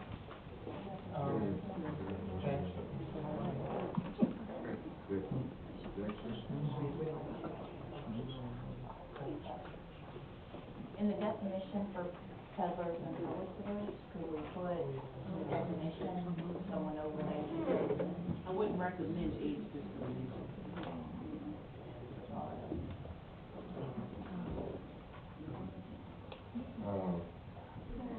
I think with this, we would have to use a little common sense. We know we're not talking about kids who sell cookies and things of that nature. Betsy, you would turn the kids away with. No. Okay. You didn't intend to, if they stop the girls down there. Any of your neighbors in the community don't want the girls to pass their cookies? Well, I mean, yeah, we talk about the intent until it hits your house. It hits your child, and then it's a whole different story. So to keep that from happening, you know, let's look at it before we make a decision and really consider what we're doing and how it's gonna impact the whole scope of people versus just us. Attorney, is there any way you can look into make an exception on certain charity organization and probably, those would consider church?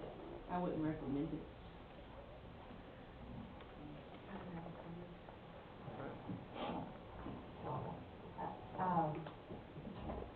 On this ordinance, is there any way that we can postpone this ordinance to do further research for next month's meeting? Or is it something we need to get done? Now, I know we need to get it done, and how important it is, especially since summertime is coming, and we've had a couple of, companies already through my neighborhood. But is it something that we can, Mr. Rockhurst, you and Dexter, you guys are the ones that kind of talked about this. Would you mind if we look at it a little bit more to see, or can we just pass it like it is? And add to? In the second read? Yeah, it's not final until. The second read.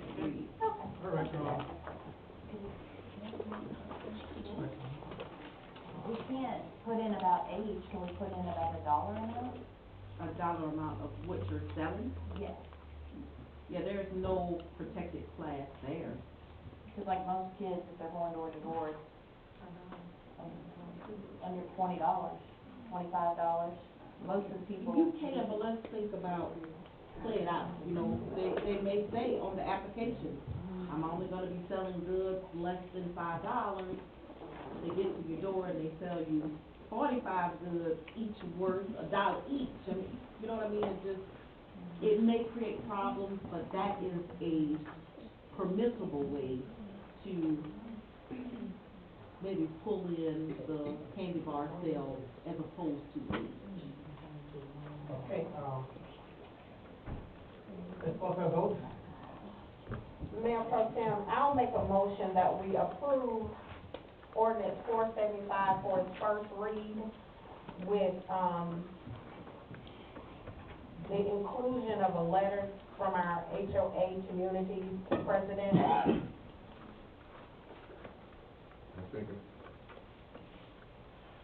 Any discussion? All in favor? 5-0.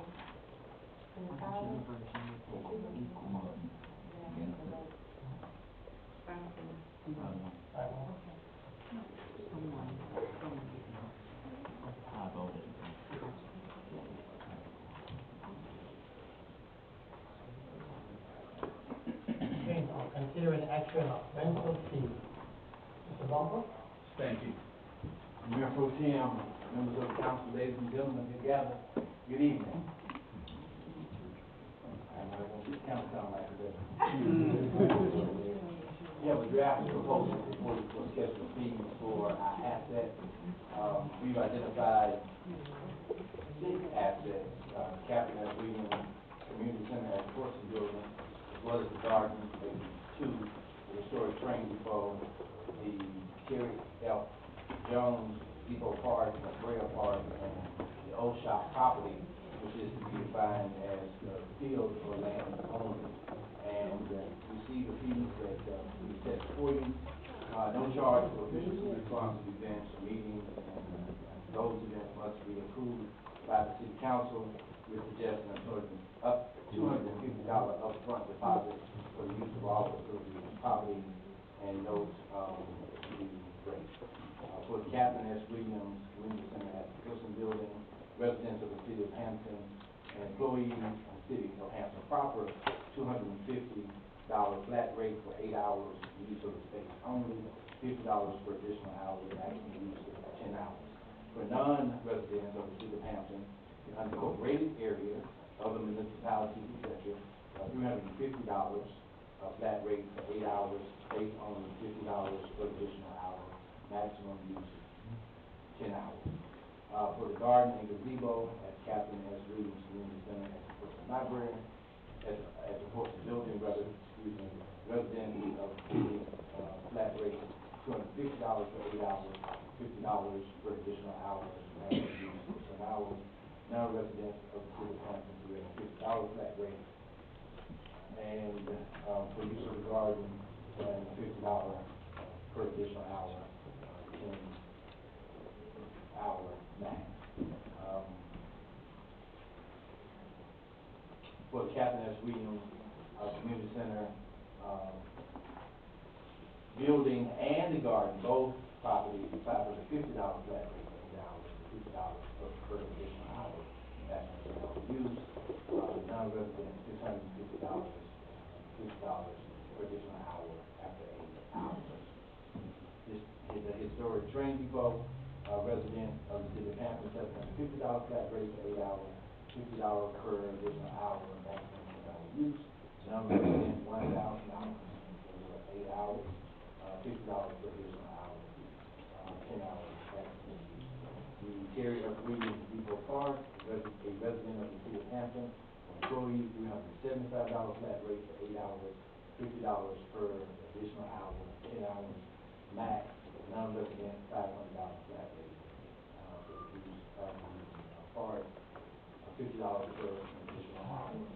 The McBrayer Park, a resident of the city of Hampton, for employee, $25 flat rate for 4 hours, convenience space only, $20 per additional hour, 6 hours maximum use. Non-resident, flat rate of $50 for 4 hours. Six, the old shop property, the land, the field only, a resident of the city of Hampton, for employees, $100 flat rate for 8 hours, $50 per additional hour, 10 hours max use. Non-resident of the city of Hampton, $200 flat rate, $50 per additional hour. Additional fees to include Hampton Police, cost of $50 per hour, event management, waste management, set up, breakdown, barricade, pool, trash, etc., $200 flat rate for 4 hours. Use of the audio system for up to 4 hours, $50. Use of tables and chairs, $100 for use of the 100 people for 8 hours. Electrical power usage based on whatever the market kilowatts per hour rate is. Other services that are available are decorations and costs based on the event scope. In-kind sponsorship services, these are the following eligible groups: nonprofit organizations, charitable organizations, governmental organizations, civic organizations, and a basic in-kind sponsorship from the city is lease space.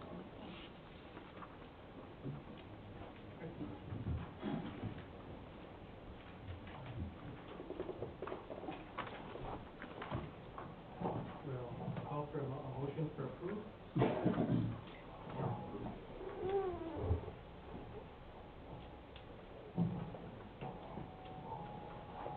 Madam Pro Tem,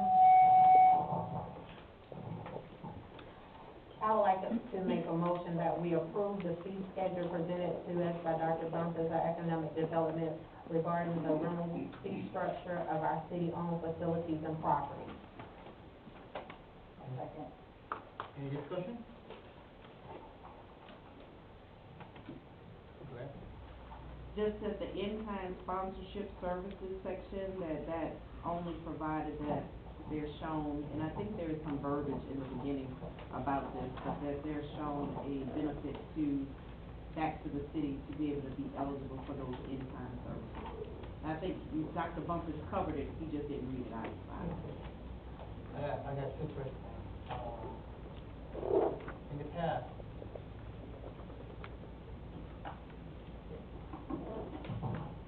past, the homeowner association been using our facility and they pay, I believe $100 a month. Is that also included on your plan?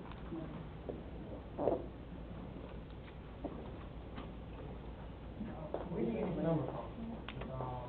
It's based on communities around us, and we are very competitive with price. We are lower than most communities. Okay.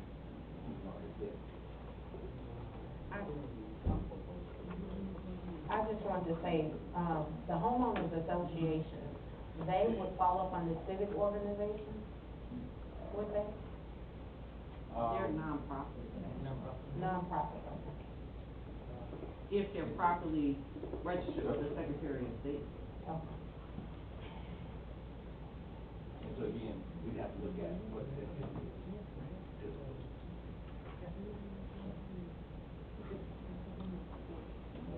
All in favor?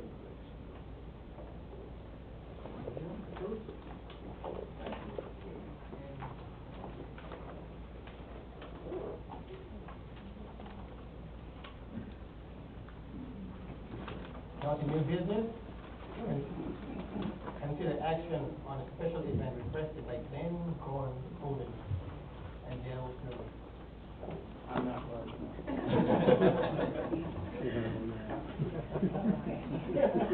I was just looking up for a few. Yeah. Live in Colorado.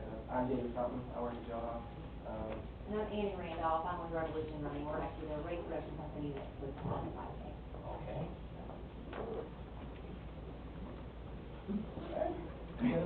I don't know, what, do y'all have any questions? This is the 7th year? It's actually the 8th, so we partnered with you guys for 8 years to put this race on. I feel like it's been a great success in the past, and it's something that we donate a portion of the proceeds to Friends House in Henry County. So, we're very thankful to be able to do that.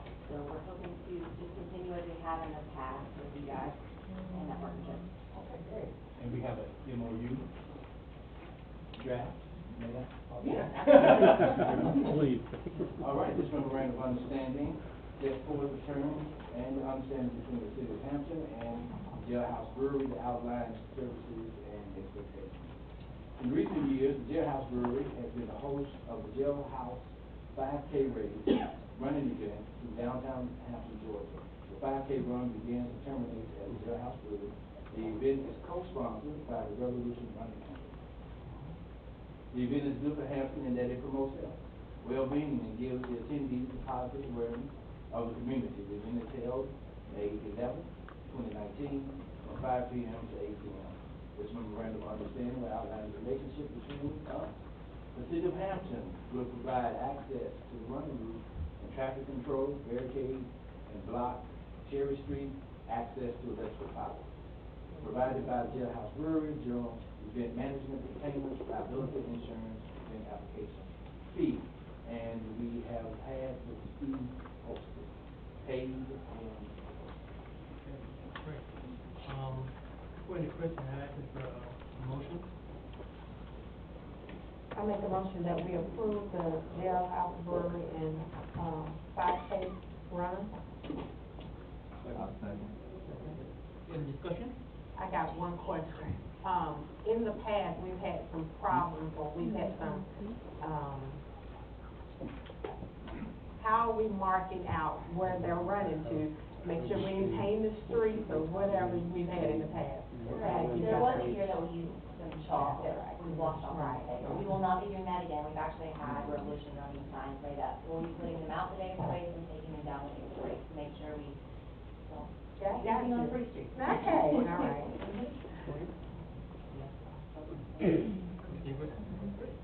All in favor? 6-0. Thank you very much. I just want you guys to know that you do know you're running in the safest city in the metro area. Okay.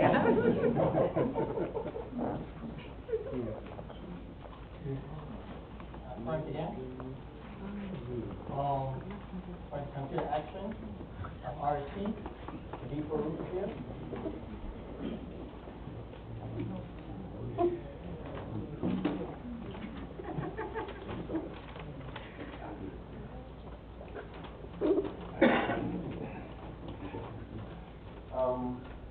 So as you know, the Troy Depot moved, the meetings and,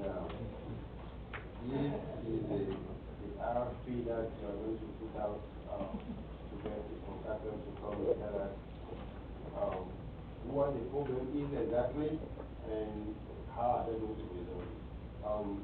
The way I draft this RFP is to, kind of give some flexibility to the contractors, because right now, we are assuming that the issue in the roof is the vent. That's where the water is coming in and coming, but we are not sure. So, the way I drafted this RFP is for them to come, take a look, and find where the problem is, and tell us how they are going to solve it.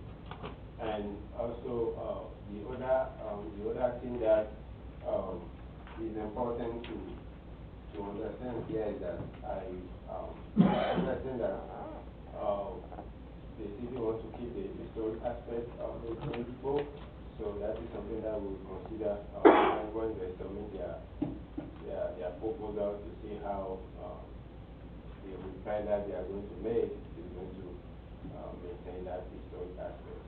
So, it's for you to take a look at, and if you have any comments,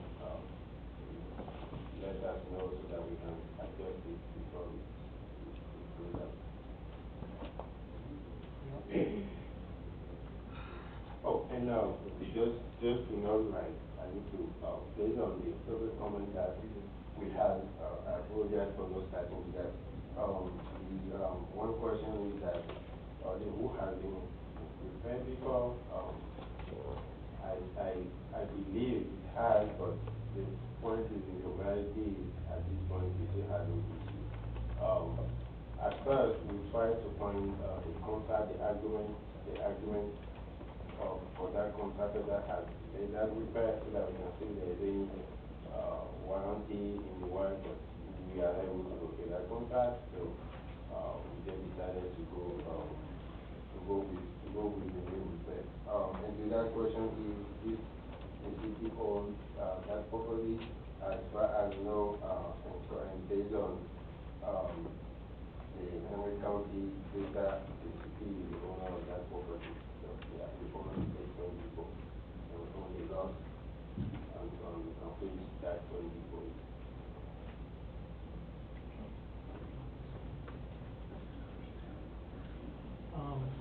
We're going to take an extra vote first. Okay, I make a motion that we approve the RFP for further discussion. Any discussion? All right.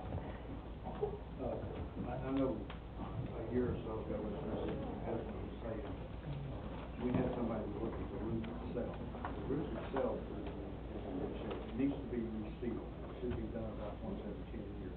It's probably been 12 years since we did it the last time. So that part needs to be done for sure. But like you say, I think the leaking issue is coming from the doghouses and the vents on the top. The vents don't do anything. The vents don't serve any purpose anymore other than aesthetics, because they seal it all up with foam. So that I would think would be the issue, but it does need to be sealed. It needs to be sealed so it won't rust. So that is those are the things that we expect to have in the proposal that we receive, exactly what the issues are and how they are going to repair. If you think there are things you can, there is a session that I call the evaluation factors of those RFP. So those are the things that we base the RFP on, because my environment and issues in the environment factors. And that is part of the issue, the solution, the historic aspect of the building. If I could say something. Okay. We just agreed to monetize space, and it has to be in repair, so that the person to whom you lease it does not come by and say it rained on the bride during the wedding. And so it's something that we're going to have to move forward to fix if we're going to be intentional, purposeful about leasing and selling space.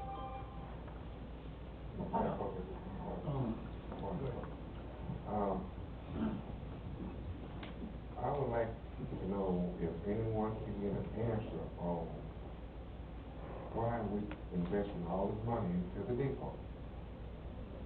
and we don't own the fleet, or whatever we do. Because we're spending that type of money on a building we don't own, it doesn't make sense to me. Right? According to information, We own it, the depot. We own the depot.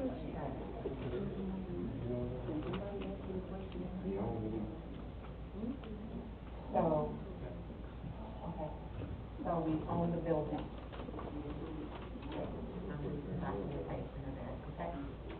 I'm gonna need some documentation of that. Okay. Okay. In regards to this bidding process, do we have a cost of estimate of what it's going to cost us for someone to come out and tell us what is wrong with it? Or can we get? Okay, so that's why we're soliciting a request for a proposal. It doesn't cost us anything, and the city doesn't have to act on the proposals that are submitted. What it does is give a professional roofing contractor opportunity to come out, look at the roof, tell us what he's identified that's wrong, and give us his best proposal for fixing the roof, along with what his price is. And so it's an opportunity for us to get the best value for getting the services of roofing. Okay, so it may not cost me nothing, I got you. Okay, one more question. We're talking about the train depot and the roof. Can we use the building at this point in time? Okay, at this point, like you know, and unfortunately we are still dealing with that certificate of occupancy issue. But at this point, we cannot, we have authorization from the fire department, the American Fire Department, to use it last time for the American Municipal Union. And like I told the bumpers, because he come to me many times and say, we have the veterans like that who want to hold meetings in there, and I told him, for meeting they can use it, they can use the conference room, they can do a meeting in there. As long as we don't commercialize it without the steel, I don't think there's an issue. And I also told him that every time we allow any group to have a meeting, to have a meeting in there, we need to discuss to them that this building doesn't have a certain occupancy yet, that we are just using it just for small businesses and holding meetings, things like that. But yeah, but we haven't gotten the certificate of occupancy based on the renovation that was done so far. No, we are still in the process of obtaining that. Council, we have spent a lot of money over the course of the years to try to make the depot one of our jewels, and to make it so that the residents can able to use it inside and enjoy. And we need to complete the job. Because all the money, since I've been here, we spent $150,000 on clearing and transferred $80,000 more. Fix it the first time. I want to focus on why I'm here. However, Council, I think you need to look a little deeper and consider moving forward with this action to get this finished. Okay. I just want to have a recap of what Frank just said, because he has a real strong accent, and I can see on the faces of the audience that they're struggling to understand what you're saying. So can we summarize what you said without a French dialect? And I mean, it's sweet, I love the French accent, but these guys need to know what you're saying so that they can understand what's going on. So if you can recap. Okay, so this is where we are. bringing our ends together. Just hook it together. We have made progress towards getting the certificate of occupancy, and we're at 98% of where we need to be, okay? And we're waiting on the county to, give us a date as to when they're gonna come back and re-inspect the building. Have we done the, as-is drawings? Yes, we have. Have we done the engineering, had the engineer, structural engineer come out and give us his recommendation? Yes, we have, we've done that. Have we done what the fire marshal asked us to do, the inspector asked us to do? Yes, we put up the, exit signs, we placed in the kitchen that there's to be no frying of chicken and fish. We only warm things up in the kitchen, okay? We roped off the stairs, so no one, they should be going up and down the stairs, as you saw when we had our, Henry County Municipal dinner that evening. And so we're almost there. We're asking that you be patient with us and let us get across the finish line. I know it seems like it's taking forever. There has been, I agree with you, significant investment made in the depot.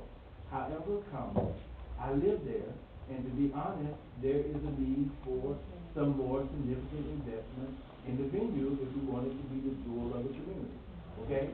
You asked me to sell, and what I need to sell is a venue that's in repair and that's well maintained and that will be pleasing, aesthetically pleasing to people who want to come and spend $1,000 to be in that place.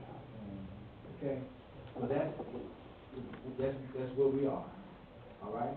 And you know, in the winter I've been cold. I ain't said nothing. In the summer I'm getting ready to be hot. I ain't trying to say nothing about being hot.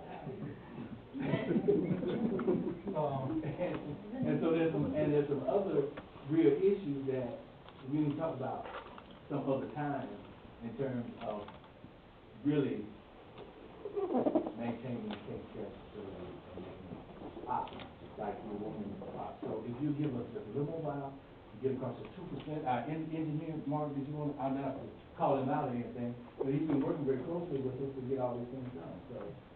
And did I state that accurately? We're very close. Okay. You know, So we did. Almost 90%. you know, one thing I never liked, very close. 98%. You know, those terms to me is like, We're almost there. almost there, never there. Nice. My question to you, what do you need from us? What? So I get 100%.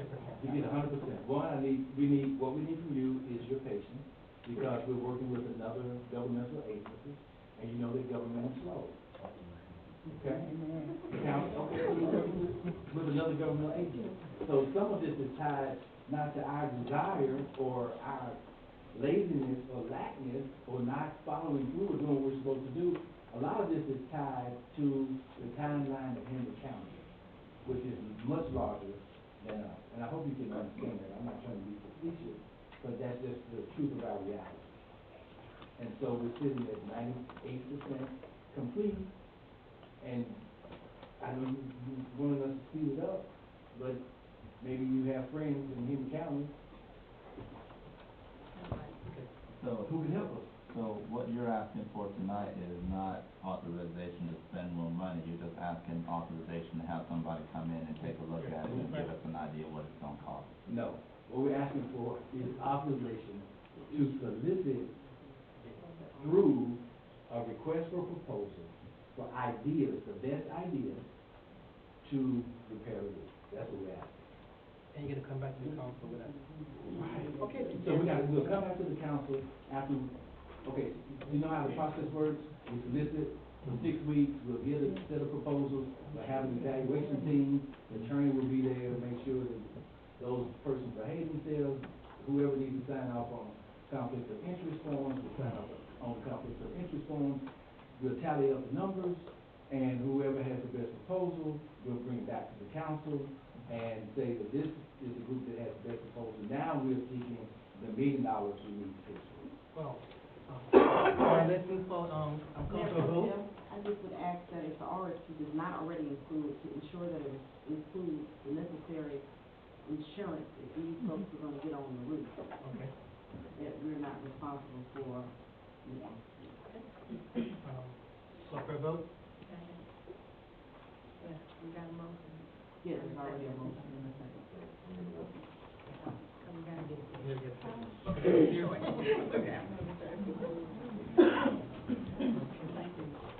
I'm being signed, good. Okay. I'm being signed with, connection, transportation and disposal.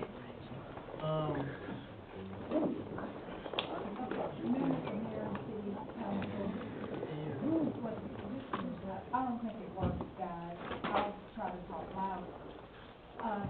We put this on the agenda for you all to review. We're currently in a 5-year agreement with Waste Industries. The agreement is scheduled to expire June 2020. This is on there for informational purposes. Okay, thank you. Okay, this item is on there for informational purposes only, so we can start to think about what we're gonna do, June 2020. Of course, it's built in a 3% increase annually, so, it's just something for you guys to look at. Because I'm not sure what, the market holds for waste, management services, but it could be that we may want to do an RFP for 2020, because we have received complaints regarding Waste Industries from the citizens. So, it's just something for you all to think about. We have a little bit of time to think about it. Didn't want to wait until the last minute, wanted to be proactive with it. I am not calling for a vote for this one. I'm calling for, I want to send it to the committee.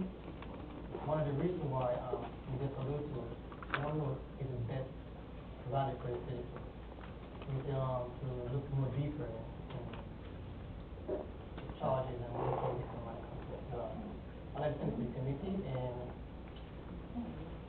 I think that's where it's going. It's just for FYI right now, but the committee has to look at it. I don't think it has to come to the committee. I don't think it's currently with a committee, so it's not. There's a committee for it. No, but it's not, the item Right, is it has not. to be sent. So he's gonna send it.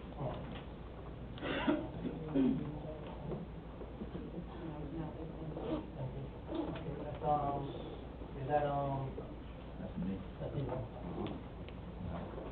Madam First Chairman, I make a motion that we send, this Waste Industries contract and, research to the sanitation committee. I'll second. All in favor? Yes. Six zero?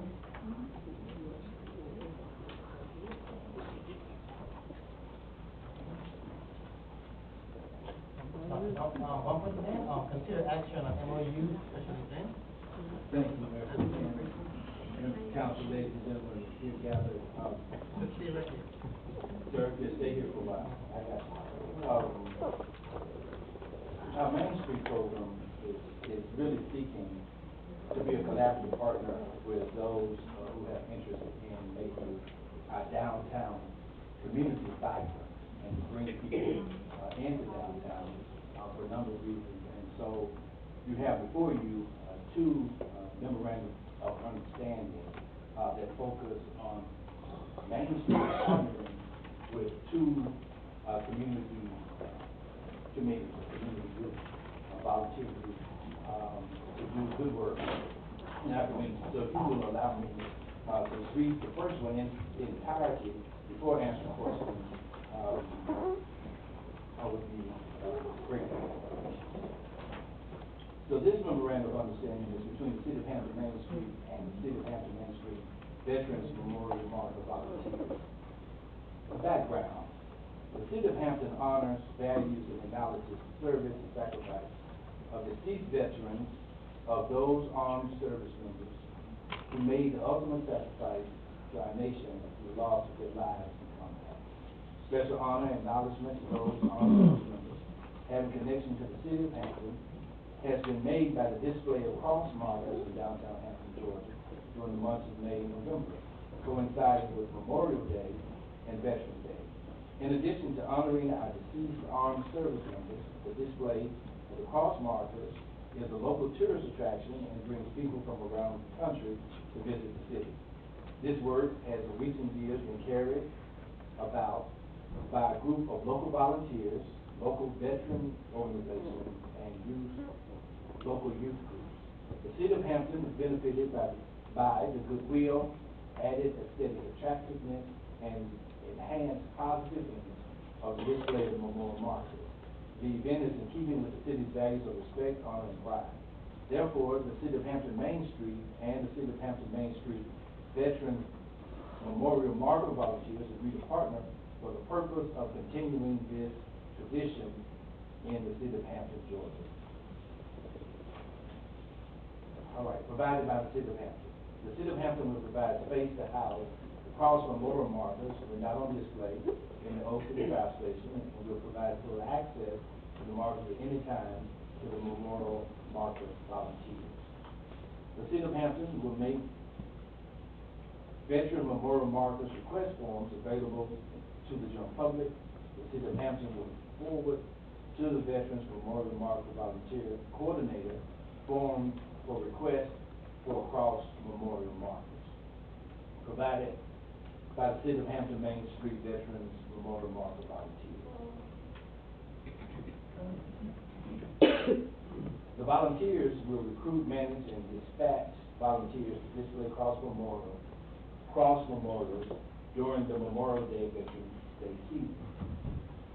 The volunteers will keep orderly and maintain cross memorial markers in space provided by the city in the Old City Fire Station.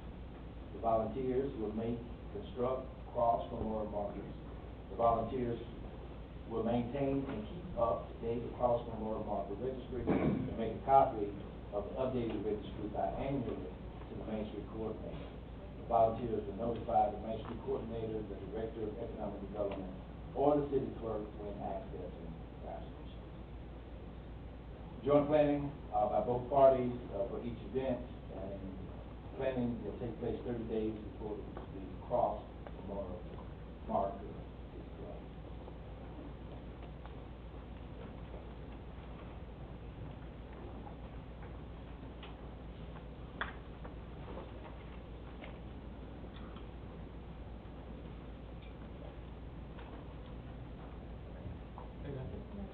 Okay. Yes, thank you. Call for a vote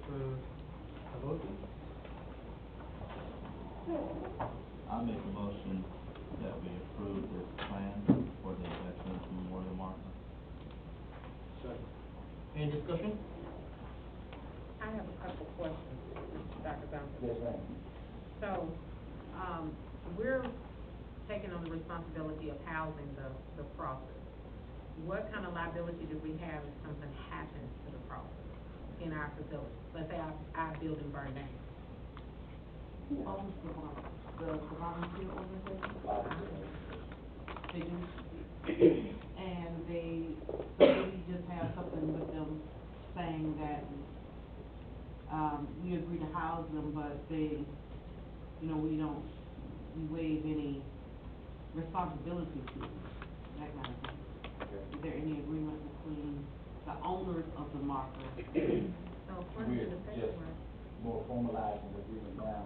Okay. And I'm sorry to cut out to go to the ladies' room, but I missed it if you guys said it. I'm sorry. So, no, Okay. no statement about it. So No statement, such as the one you just made, is in the contract. Yes, ma'am. So is insurance required? So Or can our insurance cover it?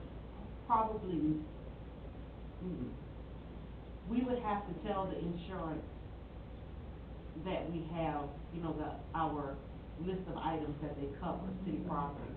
And it's not city property, it's in a city building, so if you just go through a claim, then that wouldn't be something we can claim because it's not ours, unless they're willing to deed them over to us, you know what I mean? I should say, I'm under the understanding that the markers actually is owned by the person who purchased it. We have some committee members here. I thought they purchased it and we provided it. No? No. Okay. Yes, the people people purchase the markers, for $45, and we take care of them, we build them, assemble them, and put them out, and we store them in boxes. So, yeah, I guess you could say they do. Well, it's been like, you know, how you have sidewalks with bricks, people buy the bricks to put. So technically, yes, they paid for them, but they're more paying for like the service of putting it together, that kind of thing. Not that I just want they're gonna take them home, you know what I mean? And cover it. If something happens to it in our building, can we cover it? And replace everybody else's, everybody's problem. Because they are very important. If the, one was deed, the, crossover to the maintain, I think that would be no issue, right? Yes, if they are now technically owned by an organization, a non-city entity, then yes, the city can consider just taking ownership and just being responsible for those crosses, their maintenance, their storage, and then contracting with the volunteers to put them out or to construct them whenever a new purchase is made. That can be done. But I do see that, in the veterans, we the city,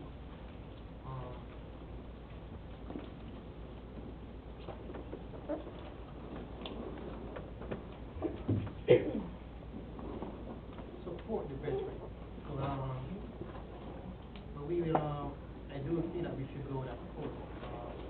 If we don't hold anything that's non-city, owned, either they have the insurance that applies, or they turn over to the city, or they, either, if they're not willing to do so, they can, agreement that anything happens, they can, the,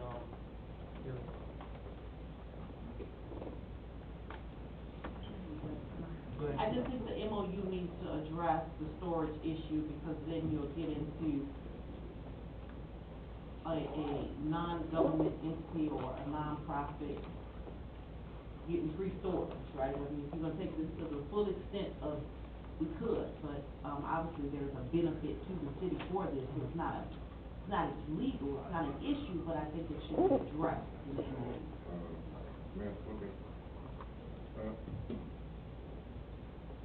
I'm asking attorney. If they store it in our building, and the building catch on fire, and the insurance company would ask who was all in the building, Sure. they won't ask who owned it with it. No, but you're honest, I'm sure. You ain't gotta tell them all that, they don't want to know what they're saying. No, actually, no.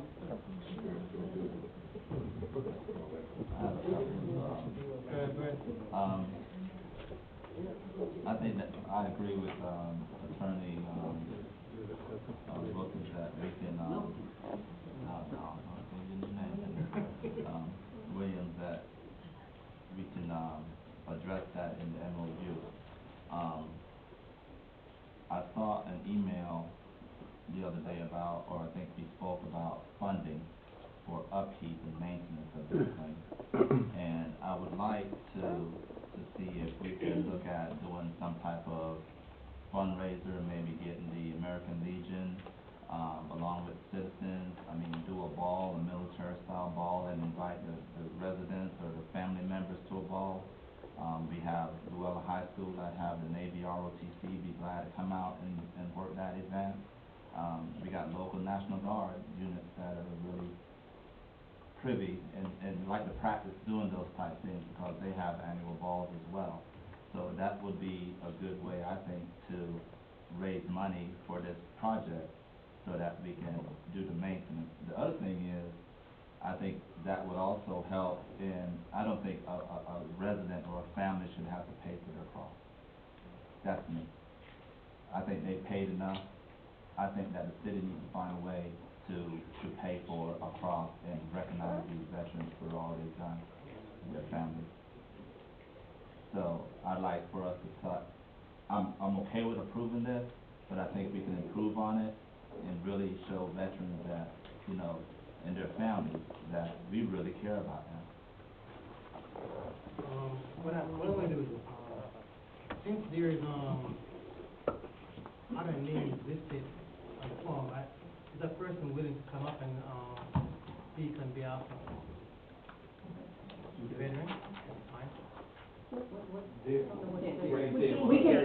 he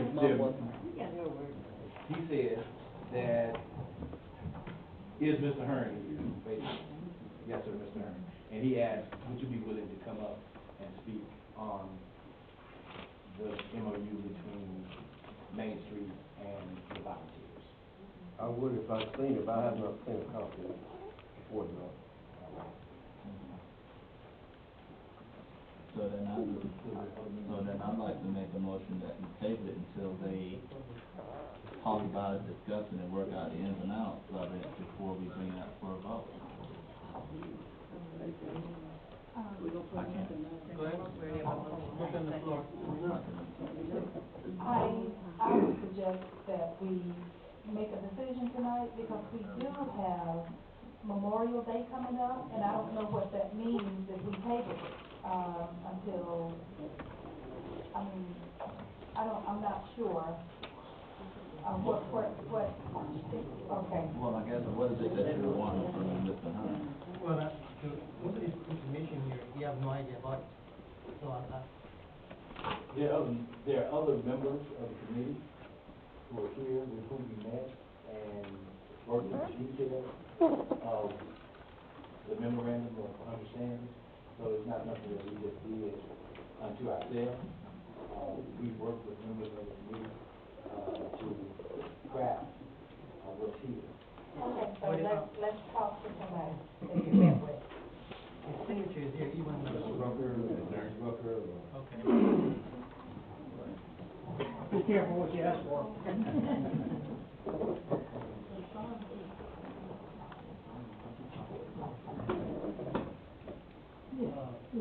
Can I answer your question? So, no, I was just wondering, we're talking about liability. I see that we're trying to go into a memorandum of understanding with the, Veterans Memorial Marker Volunteers. I'm assuming that's what you guys, are calling yourself, so, That's what the city calls it. So that's what, okay, that's what the city calls it. Let's do a little background here, okay? Let's back up just a minute, because some of y'all weren't here when this thing started 9 years ago. The council, the people who were in those seats up there, asked volunteers to do this for the city. Okay. This is not something we went out and decided to do. This is something somebody brought to the council, the mayor and the council voted and said they would like for us to do this, if we could do it. So we started out pretty small, with about 100 crosses. We're doing 350 crosses now. We put them on the right of way, on city property. We're using the city buildings to store them. Quite frankly, we couldn't do it if we didn't have the city buildings stored in. I don't know why there's a big issue about the liability. It would have seemed to me that if it's in the building and the building burns down, I think if you were kind of alluding to that, if it burns down, whatever's in there is going to be paid for by the insurance company. This is a city project. This is a city function. We are just volunteers for the city. But somehow it's getting turned around like we're some sort of outside group here. We're not the bad guys here. We've been doing this for the survivors of the veterans, the deceased veterans, and for the city. The city looks darn good when those flags and those crosses are up and down Main Street. And if you don't think so, there's something wrong with it. We have people call us on the phone. We have people stop out there on the road and thank us for doing that and how good it looks. We take a lot of time and effort to do it right. Thank you. I can tell you other cities to go to that do it, and they don't do a good job. It looks terrible. It's disgraceful. But it looks good when we do it in the city because we take pride in it. We're not just honoring deceased veterans. We're honoring their families and friends of the veterans and the veterans who are still alive. Mr. Rucker, one thing that we brought up here, since all the information was already set, for insurance, all that kind of information, the question arose that, we want a partnership, fully partnership, based on the MOU. If it wasn't an MOU, there was no MOU before. No, nobody heard of that before. And now there's a partnership we want to have it done right now. And I have seen the document, I've talked to him about it, I've gone over detail. I'm a little disappointed, let me finish talking, please. I was told that I would be given a copy of this thing before tonight, I did not get a copy. I've seen it, I'll admit, because I pulled up the agenda online. So I really haven't been furnished a copy of it, but both of them covered the details with me. And as far as I'm concerned, it pretty much is what we talked about.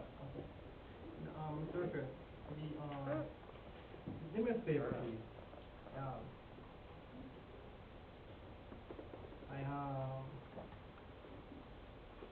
Please don't do it again. When I'm talking, make I finish, okay? I give you the podium to talk. So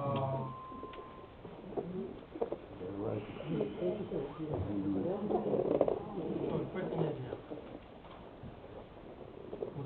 will you, willing to transfer all the responsibilities, all those across the city, and you still have the volunteer? Now we are partnership with the city. Will you willing to do so? That was the question that came up. I'm not sure exactly if I understand the question. Will you willing to transfer all the responsibility, mean all the costs, to make the city profitable? Mayor Pro Tem, if I can interrupt, I'm not sure why this got to be such an issue and there are emotions now about this conversation for something that is extremely positive. But it sounds like from his historical perspective, it's a city program that y'all been doing anyway. So maybe they're already y'all. And so this is maybe not necessary to have the conversation that we're having. If anything, there needs to be an agreement that they will just continue to be the volunteers. If you want to document the relationship, that they will continue to be the volunteers to continue with an already established city program. And so it doesn't sound like the crosses, I was not privy to this information before, and now that you've given it to me, thank you. But now that we understand what has happened before, keep doing what you guys have been doing, memorialize it, and the issue about the storage and the liability and insurance doesn't sound like it much matters.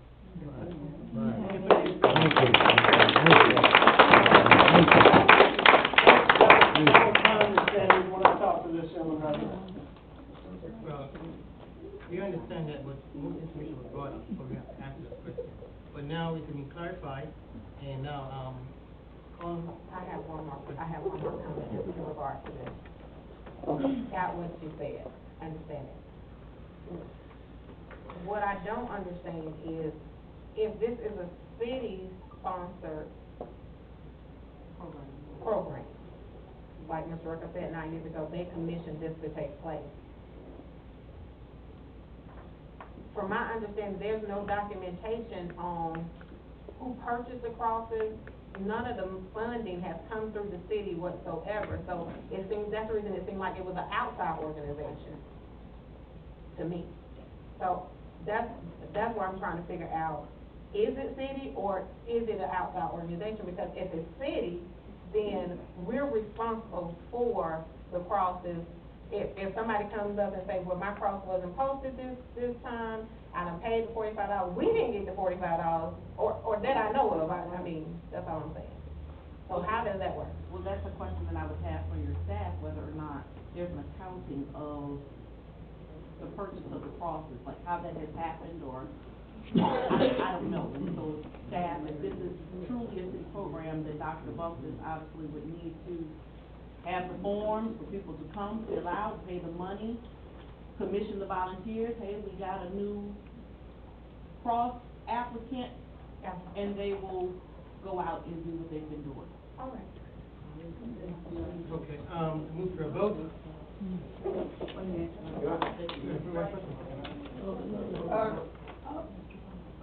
Can I clarify something about something else? If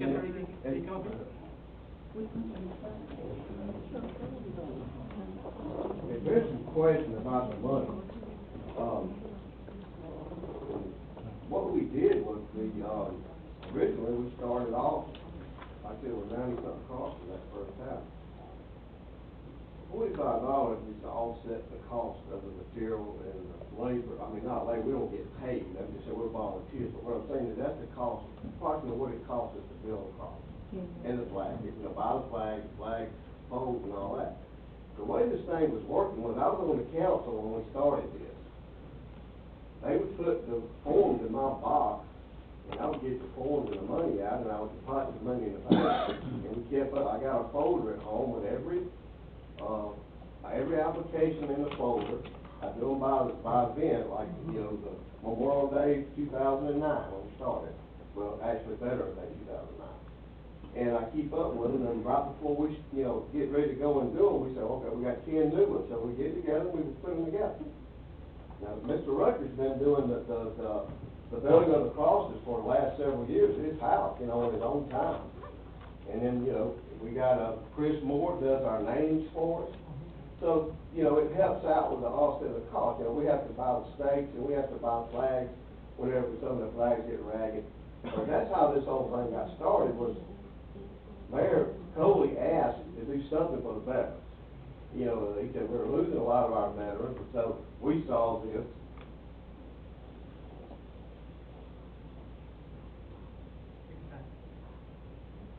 We saw this in, North Georgia. MC came up with the idea to do it here. The mayor said, run with it, go with it, you know, let's do it. Sounds like a good idea, so we got a bunch of guys together, and we did it, we started doing it. And there's been nobody got paid one penny this whole 9 years. I have the checkbook. If anybody wants to look at the checkbook, you'll see what the checks are written out for. There's no money given to anybody, nobody gets paid a salary, nobody's ever made money off of this. It's just a group of guys that we just want to do it, because we think it's a good idea. You know, there's nothing wrong with it, we don't make money off of it. We're not getting paid, I mean, it's just something that we do, that we enjoy doing, and it makes the city look good 2 times a year. I mean, you know, anybody that wants to come out and help, free to come out and help. I mean, that's what it is, it's for the community. It's a community thing, it's not necessarily a committee thing, it's a community thing. You know, anybody that wants to help with this, every time we set up, we go to the depot, the old fire station, whoever wants to come that day, we all get together, we take them out, we put them up, and it's done. I mean, there's no, you know, I don't know. The Red Deal, when we first got started, we had 90-something crosses that first year. First time we put them out was Veterans Day, November 2009. We had 93 crosses. We did that first bunch of crosses off of everybody in the community coming up with names of people they know served in the armed forces. That's how we started. How did we come up with the first list? That's how we came up with it.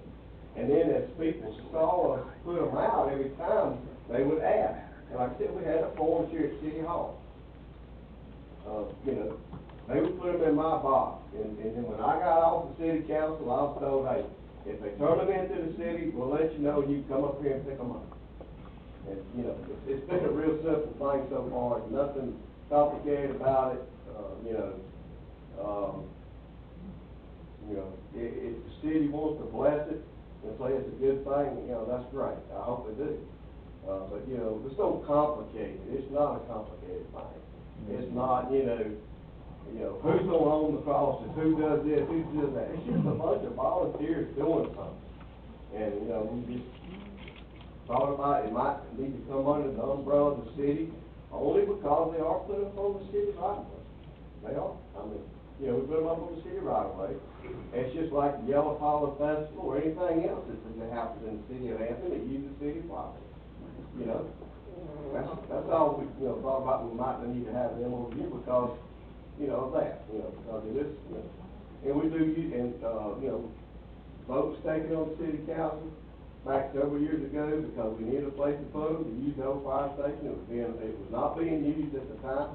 It still, I mean, it houses the old fire truck now, since we got the fire truck back from McDonald's. But, you know, before that, it was just sitting there empty, being used for storage, you know, for different things for the city. I think the city was using to put some of their machine equipment in. So, I mean, that's how it all came about, was, you know, city council at that time said it was his name, we've been running with it, you know, we just bunch of whoever wants to have it. So, not a, you know. Well, thank you for that. My understanding is right here, I understand, I think it should remain as it is, as Emma stated, and anything detail, you see the city clerk or city manager, any paperwork issue, I think should go ahead and make it happen. We got a first and a second, all in favor?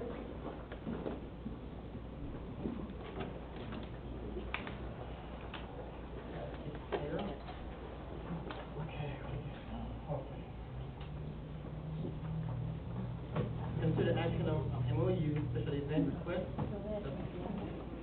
to approve Taste of Hampton Music and Jazz. City of Hampton. First five, start with that. Hampton Day. Hampton Day, thank you very much. You would allow me the privilege of completing that thought, then I'm ready to answer any questions that you may have. I want to begin with the background. The city of Hampton honors the lineage and heritage of all local citizens. The city seeks to honor those of the past, celebrate those of the present, and pass on the better community to oncoming generations. The Hampton Day community celebration is for all people, kindred, and tribes who are part of the local demographic area, regardless of race, creed, color, national origin, religion, or orientation. The Hampton Day celebration is hosted in the month of May. The event sponsors invite all local residents and those who have history and heritage in Hampton to come out for their family activities, reunited friendship, and fun. The city of Hampton is benefited by this event through the promotion of goodwill, the sense of united community, celebration of tradition, enhanced positive image by those enjoying the downtown atmosphere, and a general sense of added pride. The event is in keeping with the city's values of respect, honor, and pride. Therefore, the city of Hampton Main Street and the city of Hampton Day Committee agreed to partner for the purpose of continuing this rich tradition in the city of Hampton, Georgia, by jointly hosting Hampton Day. The event will take place on Sunday, May 26, 2019, from 7 a.m. to 10 p.m. Provided by the city of Hampton. The city of Hampton will provide outdoor space in the field of the old city shop property, 16 South Houston Drive, to host the event. Public works services, waste management, set up and break down of the barriers around the perimeter of the field. City police officers, access to electrical power. The City of Hampton Day Committee will provide space for the Main Street coordinator to set up the tent materials. City of Hampton Main Street inclusion in advertisement, promotional materials for the event. Liability insurance, porta potty, general event management, and containment. Joint planning by both parties for each of the events. Planning shall take place no less than 15 days before the event. Thank you. Ms. Hudson is here.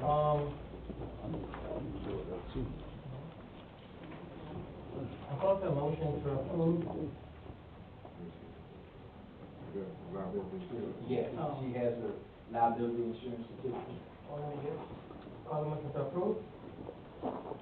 Mayor Pro Tem, I make a motion that we approve the memorandum of understanding between the Main Street Second. and Hampton Day Committee. Any discussion?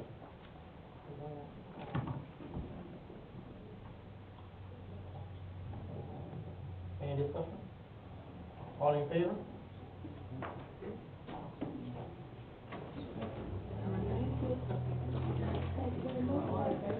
All in favor? Yes.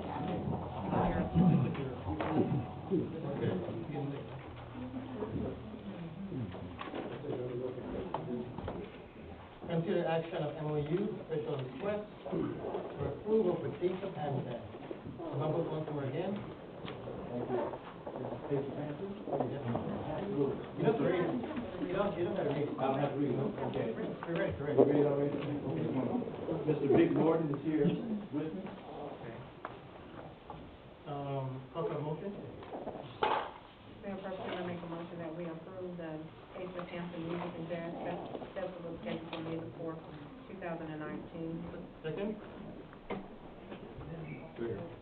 discussion? All in favor? 6-0? Okay.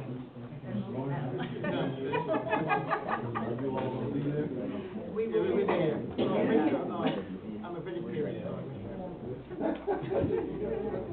The next, consider action of MOU special event requested on the City of Hampton Spike Mother Group. Nova? Yeah. Ready? Ready already? Ready, okay. A motion?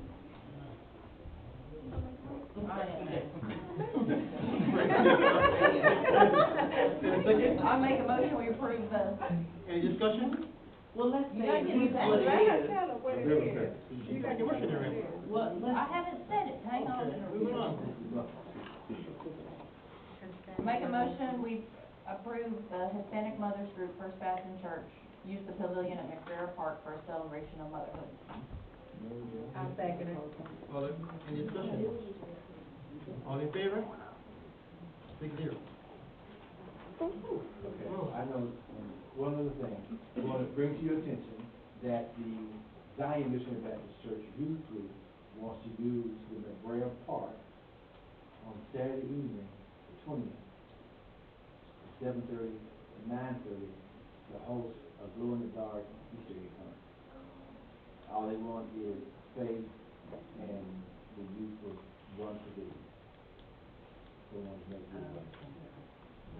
What they can, we didn't amend the We didn't agenda amend to it, add yeah. that. And they would have to, I guess do their application, right? It would be subject to the. It's on the 20th now. Yeah, some of them, Okay. April the 20th. Zion Baptist Church, man, it's at McBrayer Park, and so, yeah. But up until- Can we ask a special rule? You guys approve all special events? I thought it was just But up- one. No, we don't approve all special events. Okay, so they just, yeah. Up until just now, the park was first come, first served. Now To me- it's $25 for 4 hours, or 6 hours. When's that? What's the effective date? That was effective date was just a few minutes ago. Yeah. Can we make Okay. a, special? We don't approve special events. That's the only time it comes to us is when it's got It's alcohol. alcohol involved. And So that's gonna be on This is just, you. yeah, I got It's it. on you.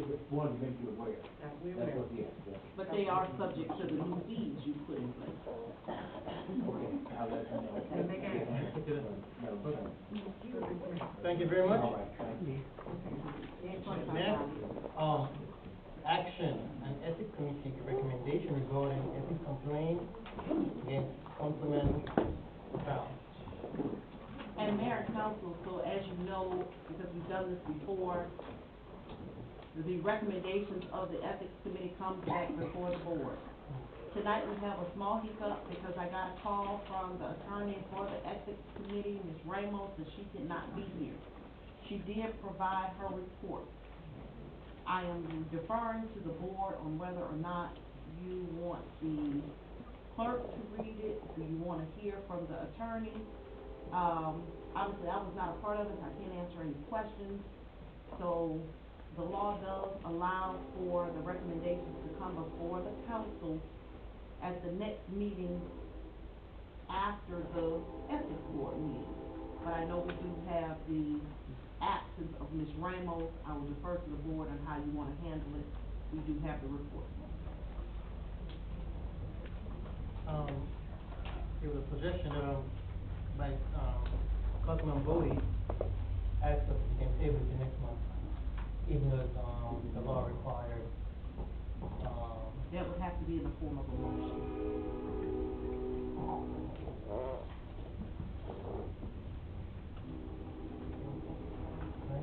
I make a motion, we table the ethics committee's recommendation regarding the ethics complaint filed by the citizens of the city of Hampton against Councilmember Brown until our meeting on May. I'm sorry, no, you got something. Yeah, it is May 14th. May 14th. In second? All in favor? 6-0. Okay, President Attorney, oh, I know. Okay. Yeah, 5I. 5A, the, Point Ethics Committee, I provided you with a memo, via email letting you know that 3 members of your ethics committee terms have expired, are expiring, and so this is an opportunity for you to appoint members, to fill a 3-year term. There was some conversation, Mr. Byrd, is now an appropriate time, some conversation about amending the ordinance to allow for 7 members to reflect the same number of members that serve on the city council. And so that's for your consideration as well. But currently you do have 3 vacancies on the ethics board. One of the members whose term expired is not seeking to be reappointed, and that is Mr. McIntyre. Oh, and Mr. Strickland. They do not seek to be reappointed for another 3-year term.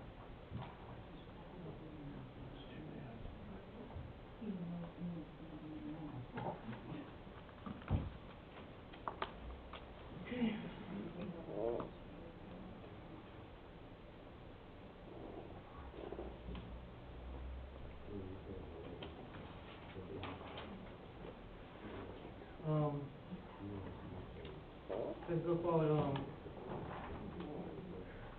we'd like to make, a motion for recommendation for the ethics committee.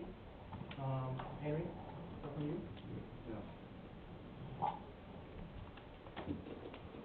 I think probably you should open the floor for any nominations, and then you can vote on who's put on the floor.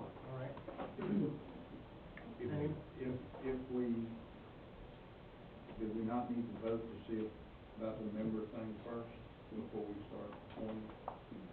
So, you mean to amend the ordinance to go to 7? For a 4-year. That's not on the agenda though. Right. What's on the agenda is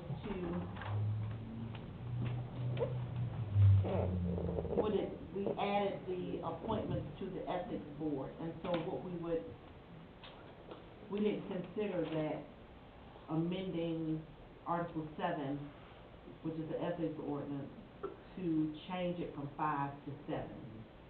But you're not prohibited from doing that at your next meeting and just adding 2 more members, if you want to do it that way. But we have to change the ordinance first before you can add 2 more people to the board. I know they had talked about, city manager had talked about asking the people that was on currently if they would stay for. They don't want to. None, well. 2 don't want to, 1 does. I'm not talking about stay permanent for a 2-month period or something until, if we made this change, and we wouldn't be short on the board, we would still have the members that was on. That's what I think the issue is that Mr. McIntyre is not, he doesn't want to. I know he does. And Mr. Strickland either. And so, 2 of the 3 don't want to stay on for the extra 2 months, am I right? No. Mr. Strickland was here today, and, I think I misspoke. He will stay until we conclude this, final hearing, this final complaint. He will stay. McIntyre is the only one. But Strickland does not want to be considered to be reappointed, and he will stay until we conclude the pending, complaint. When are we talking about concluding the pending Well, we complaint? have one on Just next one? week. That's all we have? Yes, 1 left? one, Just 1, yes. okay. So what we need to do is table it until this is over with? No, we have to vote and give them an extension, to allow them to continue to March. April 31st? So let's try to put a date on when these new appointees will begin, their term will begin.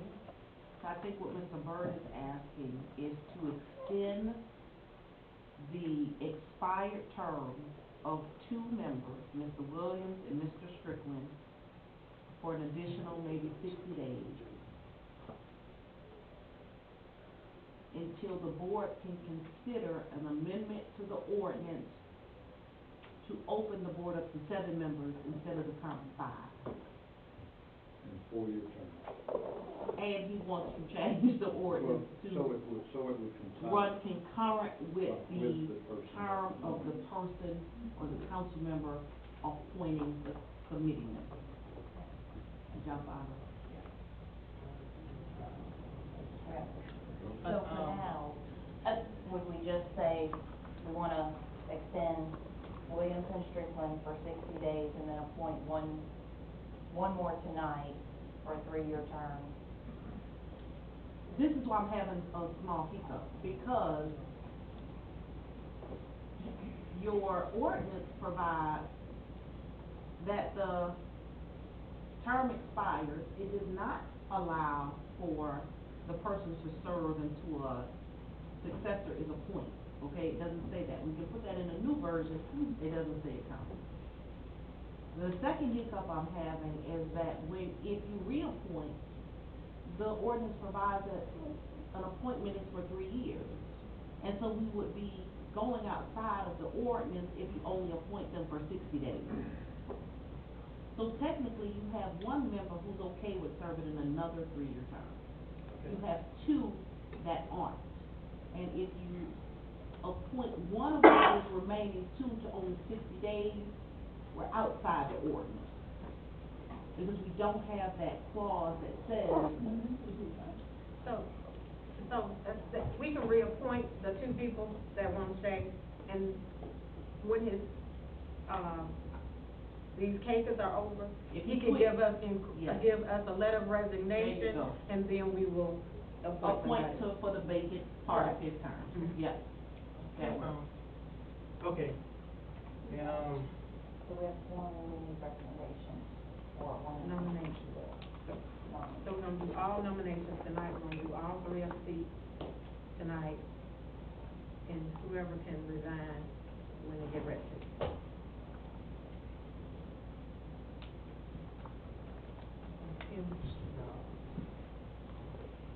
We just really need that on, make 3 more people. Okay.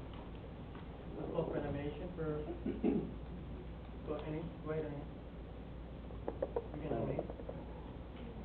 Yeah, I'm not really sure. So what are we doing it for just 3 people as it is now? Yes. And then the ordinance will come back to do 7 people. All you know? Ms. Turner, I'm going to, Keith Strickland. I'm going to do, Veronica Atkins. Spell that last name, Abkin?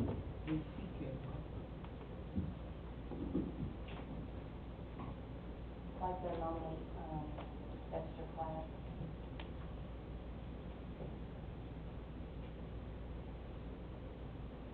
I'm gonna forego a nomination. So is that correct? I have 4 names? 5. What was the 5th name? I think that's Mr. Turner's name I missed. It was Arlie Lowe, Alfred Williams. Alfred Williams, got it. And Keith Strickland and Dexter Flood. And, Madam, Mayor Dexter Pro Flood. Tem, Madam, Mr. Mayor Pro Tem. Yeah, good day, man.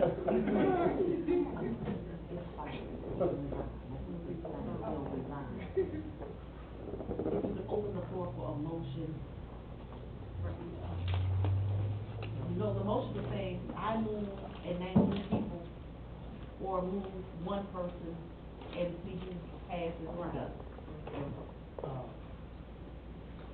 Will make a motion, call for a motion? Make a motion to approve our love.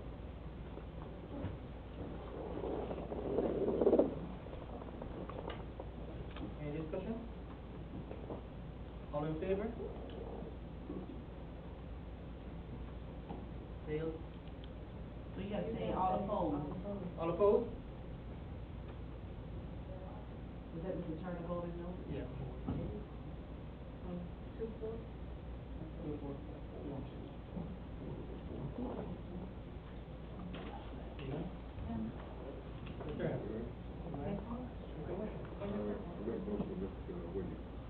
I'll second that.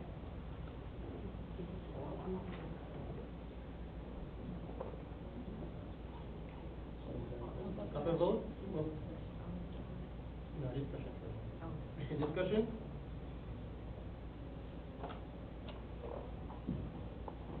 All opposed? All in favor? All in favor?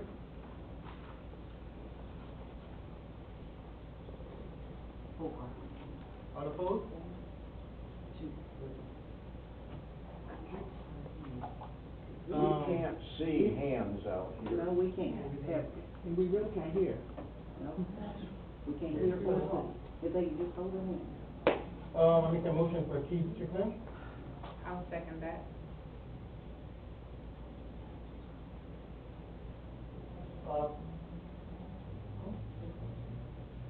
Any discussion? Who's Keith Strickland? He's already on the. You already know.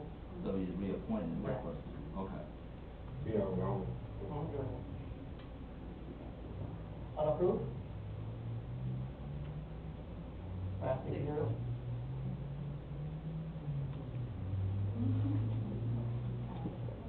I'm calling, for, I make a motion that we appoint Veronica Atkins.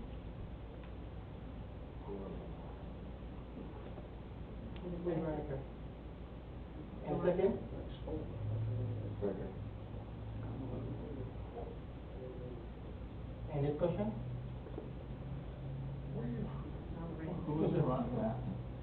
Veronica Atkins is the young lady I was telling you about, that is a military veteran that lives here, that's a native to Hampton.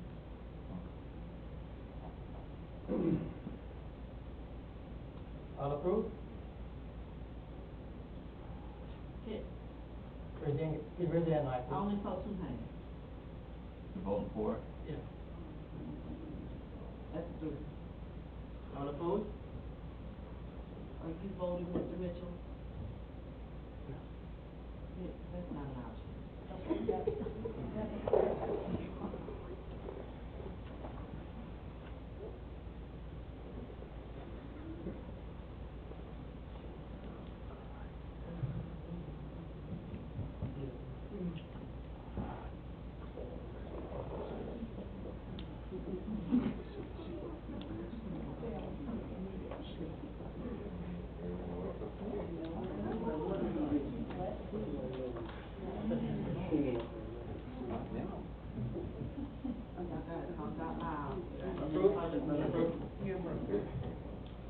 He voted for it? Okay, so we do not need to go to Mr. Clegg. You have three members, Keith Strickland, Ms. Atkins, and Mr. Williams, to fill the vacancies for 3-year terms with the option to resign when they get back.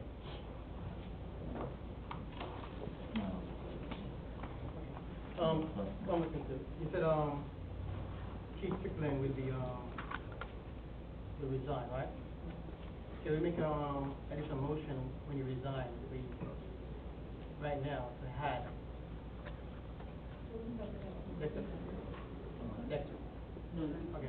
you can make that motion upon his resignation. Okay. Point of clarification, if you don't mind. Go ahead.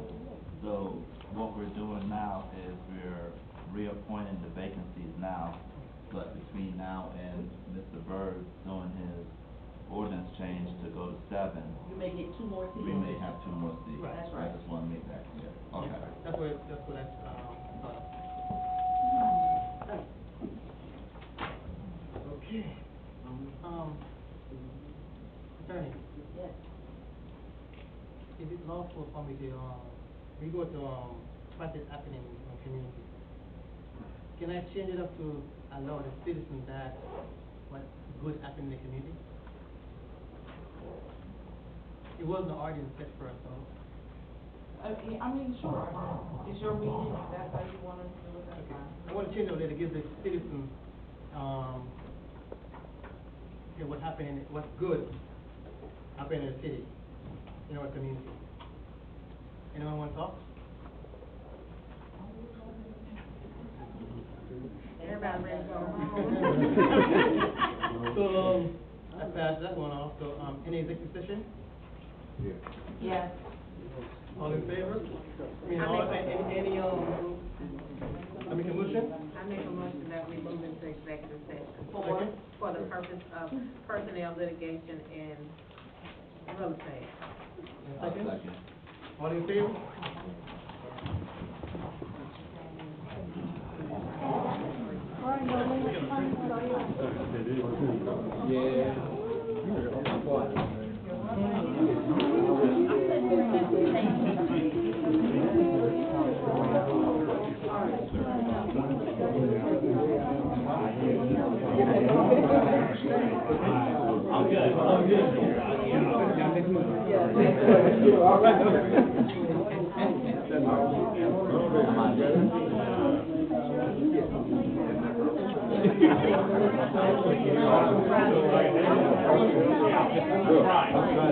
Right.